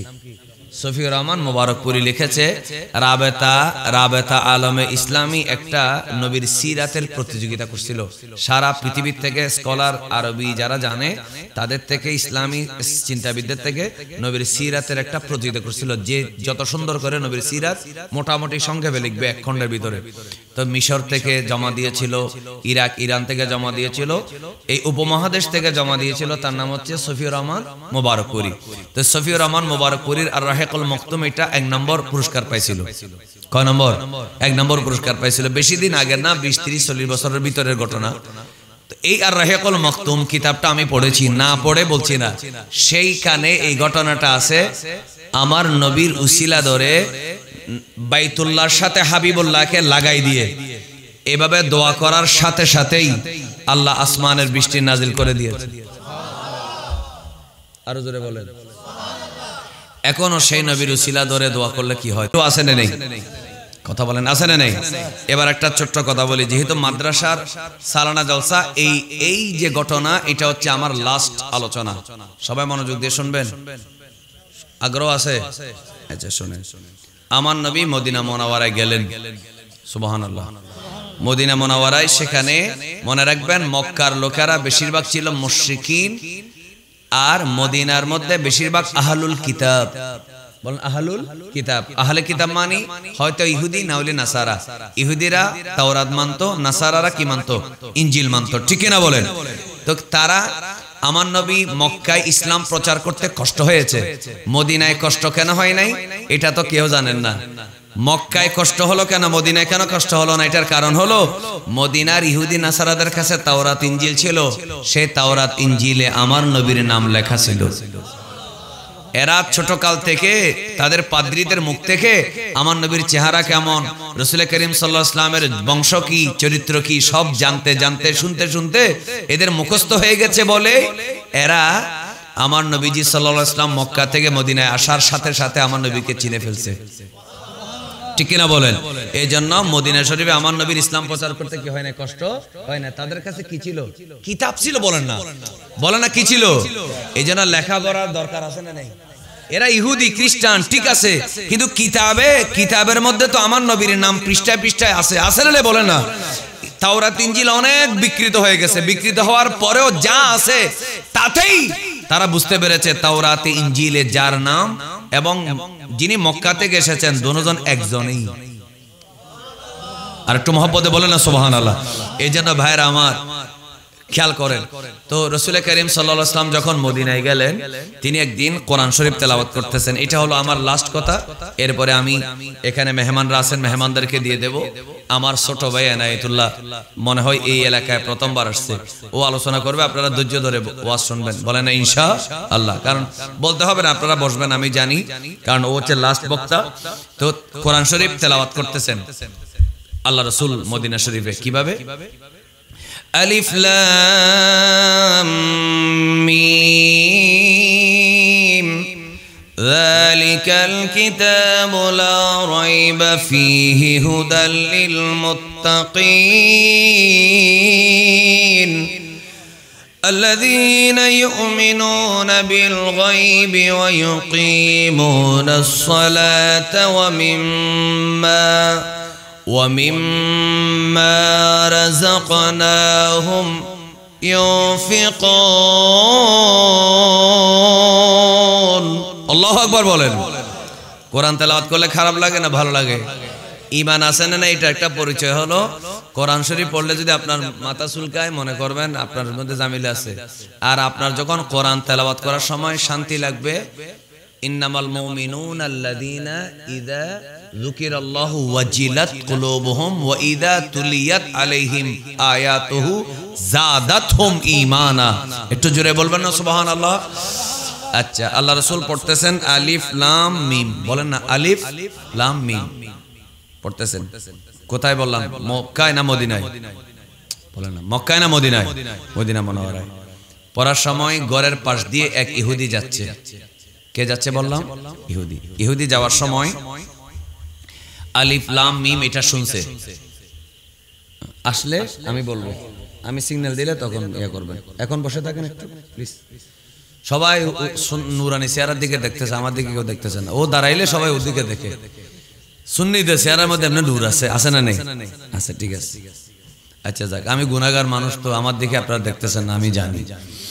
তো আপনারা আমার দিকে দেখেন। আমার আলোচনা প্রায় শেষের দিকে ইনশাআল্লাহ। বলেন না ইনশাআল্লাহ। আমি আপনাদেরকে অনেক বিরক্ত করেছি, গালিগালাজ করবেন, কালকে বদদোয়া দিবেন। আচ্ছা মাশাআল্লাহ। মাওলানা ইনায়েতুল্লাহ খান আল কাদরি সাহেব এসেছেন। আমরা একবার জোরে বলি মারহাবা। এত আস্তে বললে হবে না, আরেকবার বলেন না মারহাবা। সবাই সবাই আমার সাথে জোরে বলেন নারে তাকবীর। নারে তাকবীর হয় না, আল্লাহু আকবার হয় না।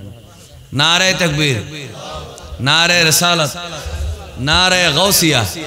হযরতুল আল্লাহ মাওলানা ইনায়েতুল্লাহ খান আল কাদরি সাহেব, সবাই জোরে বলেন মারহাবা। আপনার কাজ আমি করে দিছি, ঠিক আছে, ঠিক আছে।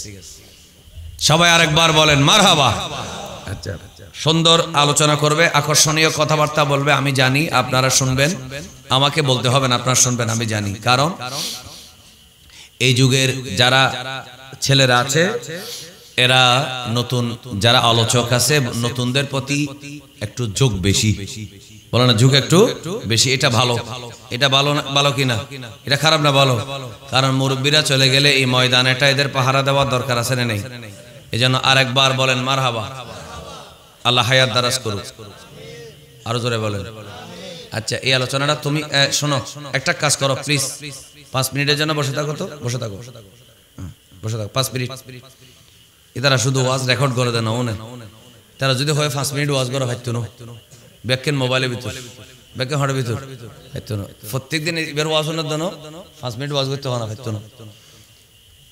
খেয়াল করো, আল্লাহ রাসূল পড়তেছে কি আলিফ লাম মিম। তো ইহুদি একটা পাশ দিয়ে যাচ্ছে, এটা শেষ কথা। মাদ্রাসার দরকার আছে না নেই? আছে না? হরিতারা বলে না দরকার আছে?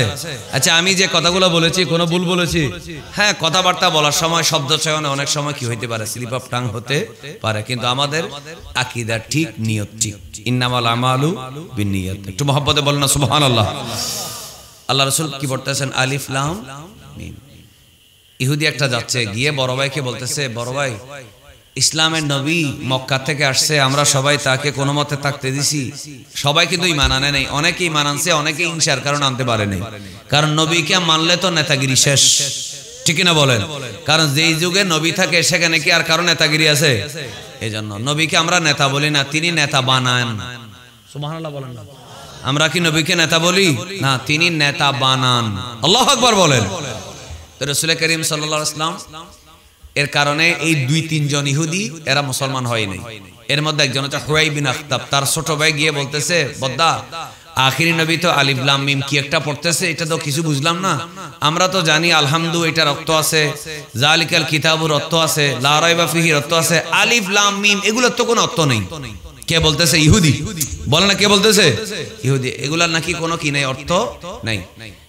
তখন হুয়াই বিন আখতাব বলল, এটা তাফসিরে কবিরে আল্লামা ইমাম ফখরুদ্দিন রাজি সূরা বাকারার তাফসিরের মধ্যে বলেছেন। সুবহানাল্লাহ বলেন। ইমাম ফখরুদ্দিন রাজি ঘটনাটা বড় চমৎকার করে বুঝিয়ে দিয়েছেন। সে আসছে, হুয়াই বিন আখতাব ইহুদি, বড় আলেম, আমার নবীর কাছে আসলো, এসে বলল, আপনি যে কিছুক্ষণ আগে আলিফ লাম মিম পড়েছেন, এটা আরেকবার পড়েন তো। আচ্ছা বলেন, আমার নবীর মধ্যে কোনো অহংকার আছে? আল্লাহ রাসূল পড়লেন আলিফ লাম মিম, বলেন আর পড়তে হবে না, এটার অর্থ কি বলেন? তো আল্লাহ রাসূল সাল্লাল্লাহু আলাইহি ওয়াসাল্লাম বলেন, আল্লাহু আ'লামু বিমুরাদিহি, এটার অর্থ আল্লাহই ভালো জানে। সুবহানাল্লাহ বলেন। আল্লাহ কি জানে? ভালো জানে। কিন্তু আমার নবীও জানে কিনা? কথা বলেন না, জানে কিনা? পৃথিবীর মানুষকে জানানোর ব্যাপারে আমার নবীকে আল্লাহ কি দেয় না? অনুমতি দেয় না, কারণ এটা পাসওয়ার্ড। এটা কি ওয়ার্ড? পাসওয়ার্ড। আল্লাহ এবং রাসূলের মধ্যে এটা গোপন। জোরে বলেন না মারহাবা। কিন্তু আমরা জানি তাফসিরে আছে, আল্লাহ যেমন জানে আমার নবীও জানে। খেয়াল করেন। তো রাসূল করিম সাল্লাল্লাহু আলাইহি ওয়াসাল্লাম বললেন, আলিফ লাম মিম এটার অর্থ আল্লাহ জানে, আমি তোমাকে বলবো না। তখন ইহুদি দেখেন কত বড় বেয়াদব, হুয়াই বিন আখতাব, সে বলতেছে, সে ঈমান আনে না, এই জন্য বেয়াদব বলছি, পরবর্তীতে ঈমান আনলে বেয়াদব বলতাম না। সে বেঈমান অবস্থায় কি হয়ে গেছে? মারা গেছে। তাফসিরে কবিরে সূরা বাকারা তাফসির দেখবে, সেখানে আছে ঘটনাটা। অনেকগুলো সুন্দর সুন্দর কথা আছে, তাফসির দেখলে নতুন নতুন তথ্য পাওয়া যায়। তো তখন সে বলল, আমি আলিফ লাম মিমের অর্থ জানি। কে বলতেছে? বলেন না, কে বলতেছে? আল্লাহ রাসূল বললেন, তুমি কেমনে জানো? তো আপনারা জানেন আলেম ওলামারা তাবিজ লেখে না, ওনারা হুজুর না? হুজুর তো, হুজুররা তাবিজ লেখে না? তাবিজের মধ্যে কিছু 1 2 3 4 এরকম সংখ্যা আছে না নেই? এই সংখ্যাগুলো হচ্ছে আলিফ বা তাসার কতগুলো মান আছে, কতগুলো কি আছে, এক একটা হরফের এক একটা মান। তো এগুলাকে আবজদ বলা হয়। হ্যাঁ মাশাআল্লাহ, এই তো একজন পাওয়া গেছে।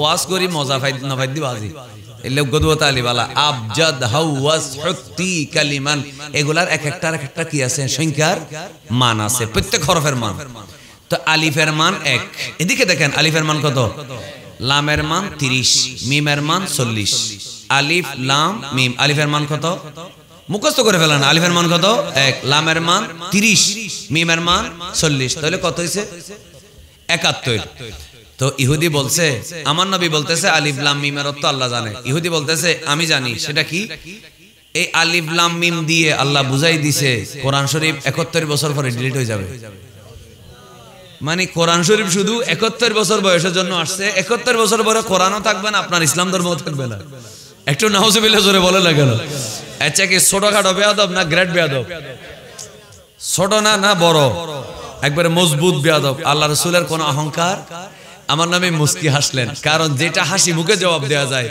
এটার জন্য মাথা গরম করার দরকার নাই আল্লাহ রাসূল বলেন আলিফ লাম মিম দিয়ে তুমি বুঝে গেছো আলিফের মান 1 এটা তো ঠিক আছে লামের মান 40 ঠিক আছে মিমের মান 30 এটাও না লামের মান 30 মিমের মান 40 এটা কি আছে ঠিক আছে কিন্তু এটা দিয়ে 71 মানে ইসলাম 71 বছর থাকবে এটা কে পাইছো কোত্থেকে পাইছো বলে আমি এটা বুঝে ফেলছি তখন আল্লাহ রাসূল মুস্কি হাসলেন বললেন আচ্ছা ঠিক আছে আমার কোরআনে আরো আছে কি আছে আলিফ লাম মিম সাদ সুবহানাল্লাহ বলেন না এত আস্তে হইলেও না আরো জোরে আলিফের মান 1 লামের মান 30 মিমের মান 40 সাদের মান 90 বলেন না সাদের মান কত তো 71 এর সাথে 90 যোগ করলে কত হয় 161 তো ইহুদি মাথা চুলকা শুরু করতেছে বলছে আচ্ছা এটার দ্বারা বুঝতে পারলাম ইসলাম 1 সেঞ্চুরি পরে আরো আধা সেঞ্চুরি মানে 161 বছর থাকবে আল্লাহ রাসূল বললেন আরো আছে সবদ্দর আল্লাহ রাসূল আলিফ লাম রা সুবহানাল্লাহ বলেন না তখন ইহুদি আবার মাথা চুলকায় আলিফের মান 1 লামের মান 30 রার মান 200 বলেন রার মান কত তাহলে তো বোঝা যাচ্ছে 231 বছর থাকবে আল্লাহ রাসূল বলেন আরো আছে ইয়াসিন হামিম তাহা কাফ হা ইয়া আইন সাদ একটু জোরে বলেন আল্লাহু আকবার তো হুয়াই বিন আখতাব তাফসীরে কবিরের ঘটনা যেভাবে আছে সেভাবে বলছি মাথা চুলকাইতে দাড়ি চুলকাইতে বলতেছে ইসলাম কতদিন থাকবে এটা আল্লাহ জানে একটু জোরে বলেন আল্লাহু আকবার ১৫০০ বছর পরেও ইসলাম আছে না নেই আওয়াজ করে বলেন আছে এটাই হচ্ছে এই ইসলাম কিভাবে আছে আপনারা টিকে রাখছেন না আলেমদের ইলমে দ্বীন আল্লাহর ওলিদের বেলায়েত আর হাফেজদের এই সিনা না এটা লোহে মাহফুজের চাইতে আমি মনে করি হাফেজদের এই সিনার দাম বেশি সুবহানাল্লাহ বলেন না কারণ আল্লাহ বলেছেন লাকাদ খালাকনাল ইনসানা ফি আহসানি ইন্না আকরামাকুম ইনদাল্লাহি আতকাকুম এজন্য হাফেজদের সিনার মাধ্যমে আলেমদের ইলমের মাধ্যমে আল্লাহর ওলিদের বেলায়েতের মাধ্যমে আল্লাহ তাআলা এই কোরআনকে কিয়ামত পর্যন্ত রক্ষা করেছেন ১৫০০ বছর পরেও এখনো ইসলাম আছে না নেই কোরআন আযান ইকামত আমার নবী মুহাম্মদুর রাসূলুল্লাহ সাল্লাল্লাহু আলাইহি ওয়াসাল্লাম এখনো মদিনা মুনাওয়ারায় জিন্দা আছে শুধু তা না এই বিশ্বাস রাখেন বাচ্চাদেরকে বলবেন নাতি নাতনিদেরকেও বলবেন আমার নবী মাহফিলেও আসতে পারে ঈমানদারের কবরেও আসতে পারে এজন্যই বিসমিল্লাহি ওয়া আলা মিল্লাতে রাসূলিল্লাহ আপনি যার কাছে চিঠি দিলেন তিনি না পাইলে প্রাপক অমুক এটা বলার কোনো দরকার নাই তা আমি দিচ্ছি কি বিসমিল্লাহি ওয়া আলা মিল্লাতে রাসূল যদি কবরে না আসে রাসূলের নামে দিলাম কি আল্লাহর নামে দিলে তো হয়ে যেত তাহলে বোঝা গেল নবী কবরে আসবে এত আস্তে বললে হবে না সুবহানাল্লাহ জোরে বলেন এইজন্য দুনিয়াতেও নবী আখিরাতেও নবী কবরেও নবী পুলসিরাতেও নবী একটু জোরে বলেন মারহাবা আল্লাহ তাআলা আমাদের সবাইকে ইসলাম বুঝার তৌফিক দেন মনে থাকবে তো সবাই ইনশাআল্লাহ এই মাদ্রাসা টিকিয়ে রাখবেন মাদ্রাসার নামের মধ্যে কি আছে গাউসিয়া গৌসে পাকের নাম তৈয়বিয়া তেফশা হুজুর কাবলার নাম আছে না নেই জালালিয়া মনোয়ার হযরতে এখান জালাল শাহ নামক একজন আল্লাহর ওলি আছে না নেই এই তিনজনের নামের উসিলায় এই মাদ্রাসা আল্লাহ কিয়ামত পর্যন্ত জারি রাখুন আবার তাও আবার মাদ্রাসার যিনি বৃত্তি দিয়েছেন আল্লামা মুফতি আবুল কাসেম তাহেরি, তিনি একজন ভালো আলেম, ভালো বক্তা, ভালো আলোচক, ভালো সংগঠক। এই জন্য আমি মহব্বত করি। কি জন্য? এক নম্বর হচ্ছে আমার তরিকতের ভাই, আমার হুজুর কাবলার রুহানি সন্তান, আমি আমার পীর ভাই এক। দ্বিতীয়ত হলো কি, তিনি একজন সুন্নি ভালো আলেম। এখানে বাঁশখালীর ভিতর একটা ফাজিল ডিগ্রি মাদ্রাসার প্রভাষক। মারহাবা বলেন। আপনারা শুনছেন তো এটা? এটা উনি টাকা পয়সা দিয়ে, ঘুষ দিয়ে ঢুকে নেই। উনি নিবন্ধন পাশ করে সরকারিভাবে কম্পিউটারের মাধ্যমে যে প্রসেসিং হয় অটোমেটিক, সেখানে ওনার কি হয়ে গেছে, পোস্টিং হয়ে গেছে। না হলে এখানে ঢুকা কষ্ট ছিল। ওটা না বুঝুন, মাদ্রাসা যেন ঢুকিয়ে সহজে শুনি লইতো না, তারা ইন্টারভিউ দিলে লইতো না, কিন্তু ইচ্ছা তো যায় তাই শিয়ার নলেবের হন ভাই। এরকম রাউজান একটা মাদ্রাসা আছে, আমি এই কথাটা 1 মিনিট বলি, সময় নষ্ট। আপনারা কি বিরক্ত হচ্ছেন? রাউজানে তৈয়বিয়া জামিয়া উদুদিয়া একটা মাদ্রাসা আছে রাউজান। এক আছে দা হাটাজারি উদুদিয়া, আরেক আছে চন্দ্রগুনা উদুদিয়া, সবাই চিনে। কিন্তু রাউজানে যে উদুদিয়া আছে কেউ কেন চিনে না জানেন? এই ফতেনগর উদুদিয়া এটা পুরো জামাতের কিলে ছিল। এই মাদ্রাসাটা জামিয়ার 6 জন শিক্ষক নিবন্ধন দিয়ে, নিবন্ধন সার্টিফিকেট দিয়ে একসাথে প্রভাষক সহকারী মাওলানা একসাথে 6 জন ঢোকার পরে পুরো মাদ্রাসা সুন্নি মাদ্রাসা। কি ছাত্র বল না, কিসের ছাত্র? 6 জন শিক্ষক একসাথে ঢুকছে 2-3 বছরের ভিতরে। পুরা জামাতের মাদ্রাসা এখন পুরো সুন্নি মাদ্রাসা। তে হুজুর কাবলা পাকিস্তান তো নাই রে, ইংরেজি দে পাকিস্তান তো নাই, কি গুজি দে এই এদুন মৌলী সাবন বানাই দে। আলহামদুলিল্লাহ হবে, আলহামদুলিল্লাহ। ইতাল্লাহ বেজান না খুশি? আচ্ছা, বাংলাদেশে যে আলেম ওলামাগুলো তৈরি হচ্ছে, এই আলেমরা পাকিস্তানে গিয়ে জুমা পড়াচ্ছে না বাংলাদেশে? তারা না হয় কা ইতারা পাকিস্তান যে জুমা পড়াত দেয় না বাংলাদেশত পড়াত দেয়? ওয়াজ ছড়ে করে দেয়, পাকিস্তান যায় না। তারপরে এই মানুষের জানাজা পড়ার, দিন শিকার, কোরআন হাদিস পড়ার, আলেম বানার, মুফতি বানার, মুহাদ্দিস বানার, এই পাকিস্তানত বানাত দেয় না বাংলাদেশত? এইভাবে পাকিস্তান তো রাষ্ট্র হয়ে না করে উল্টো দিলে কেগুলো করতে লিখবে। হ্যাঁ, শাহজালাল ইয়ামানুতুন নওয়াই নহরি, তারা শাহজালাল ইয়ামানুতুন নওয়াই তো সুলকানি আছে না, অনাওয়া আছে না? তো এইভাবে পাকিস্তান তো নালিকে সুল করতে লাগবে। পাকিস্তান গান গাই দে এবার গানুনের কনসার্ট একবারে ফলো যাবে। পাকিস্তান তো যাতে জুলুস করতে হয় এত সুলকানি শুরু হই, তাহলে বোঝা যায় আন্তর্জাতিক অ্যালার্জি ওলা। ঠিক কিনা বলেন? এই জন্য আমরা ইসলামের জন্য কোনো বর্ডার নাই। ইসলামের হলো বর্ডার আছে না? আর কি সৌদি আরবের নাগরিক না বাংলাদেশের? 7 লাখ টাকা 8 লাখ টাকা খরচ করে অজগতে ন যায়, তারা না মাথার খাওয়া।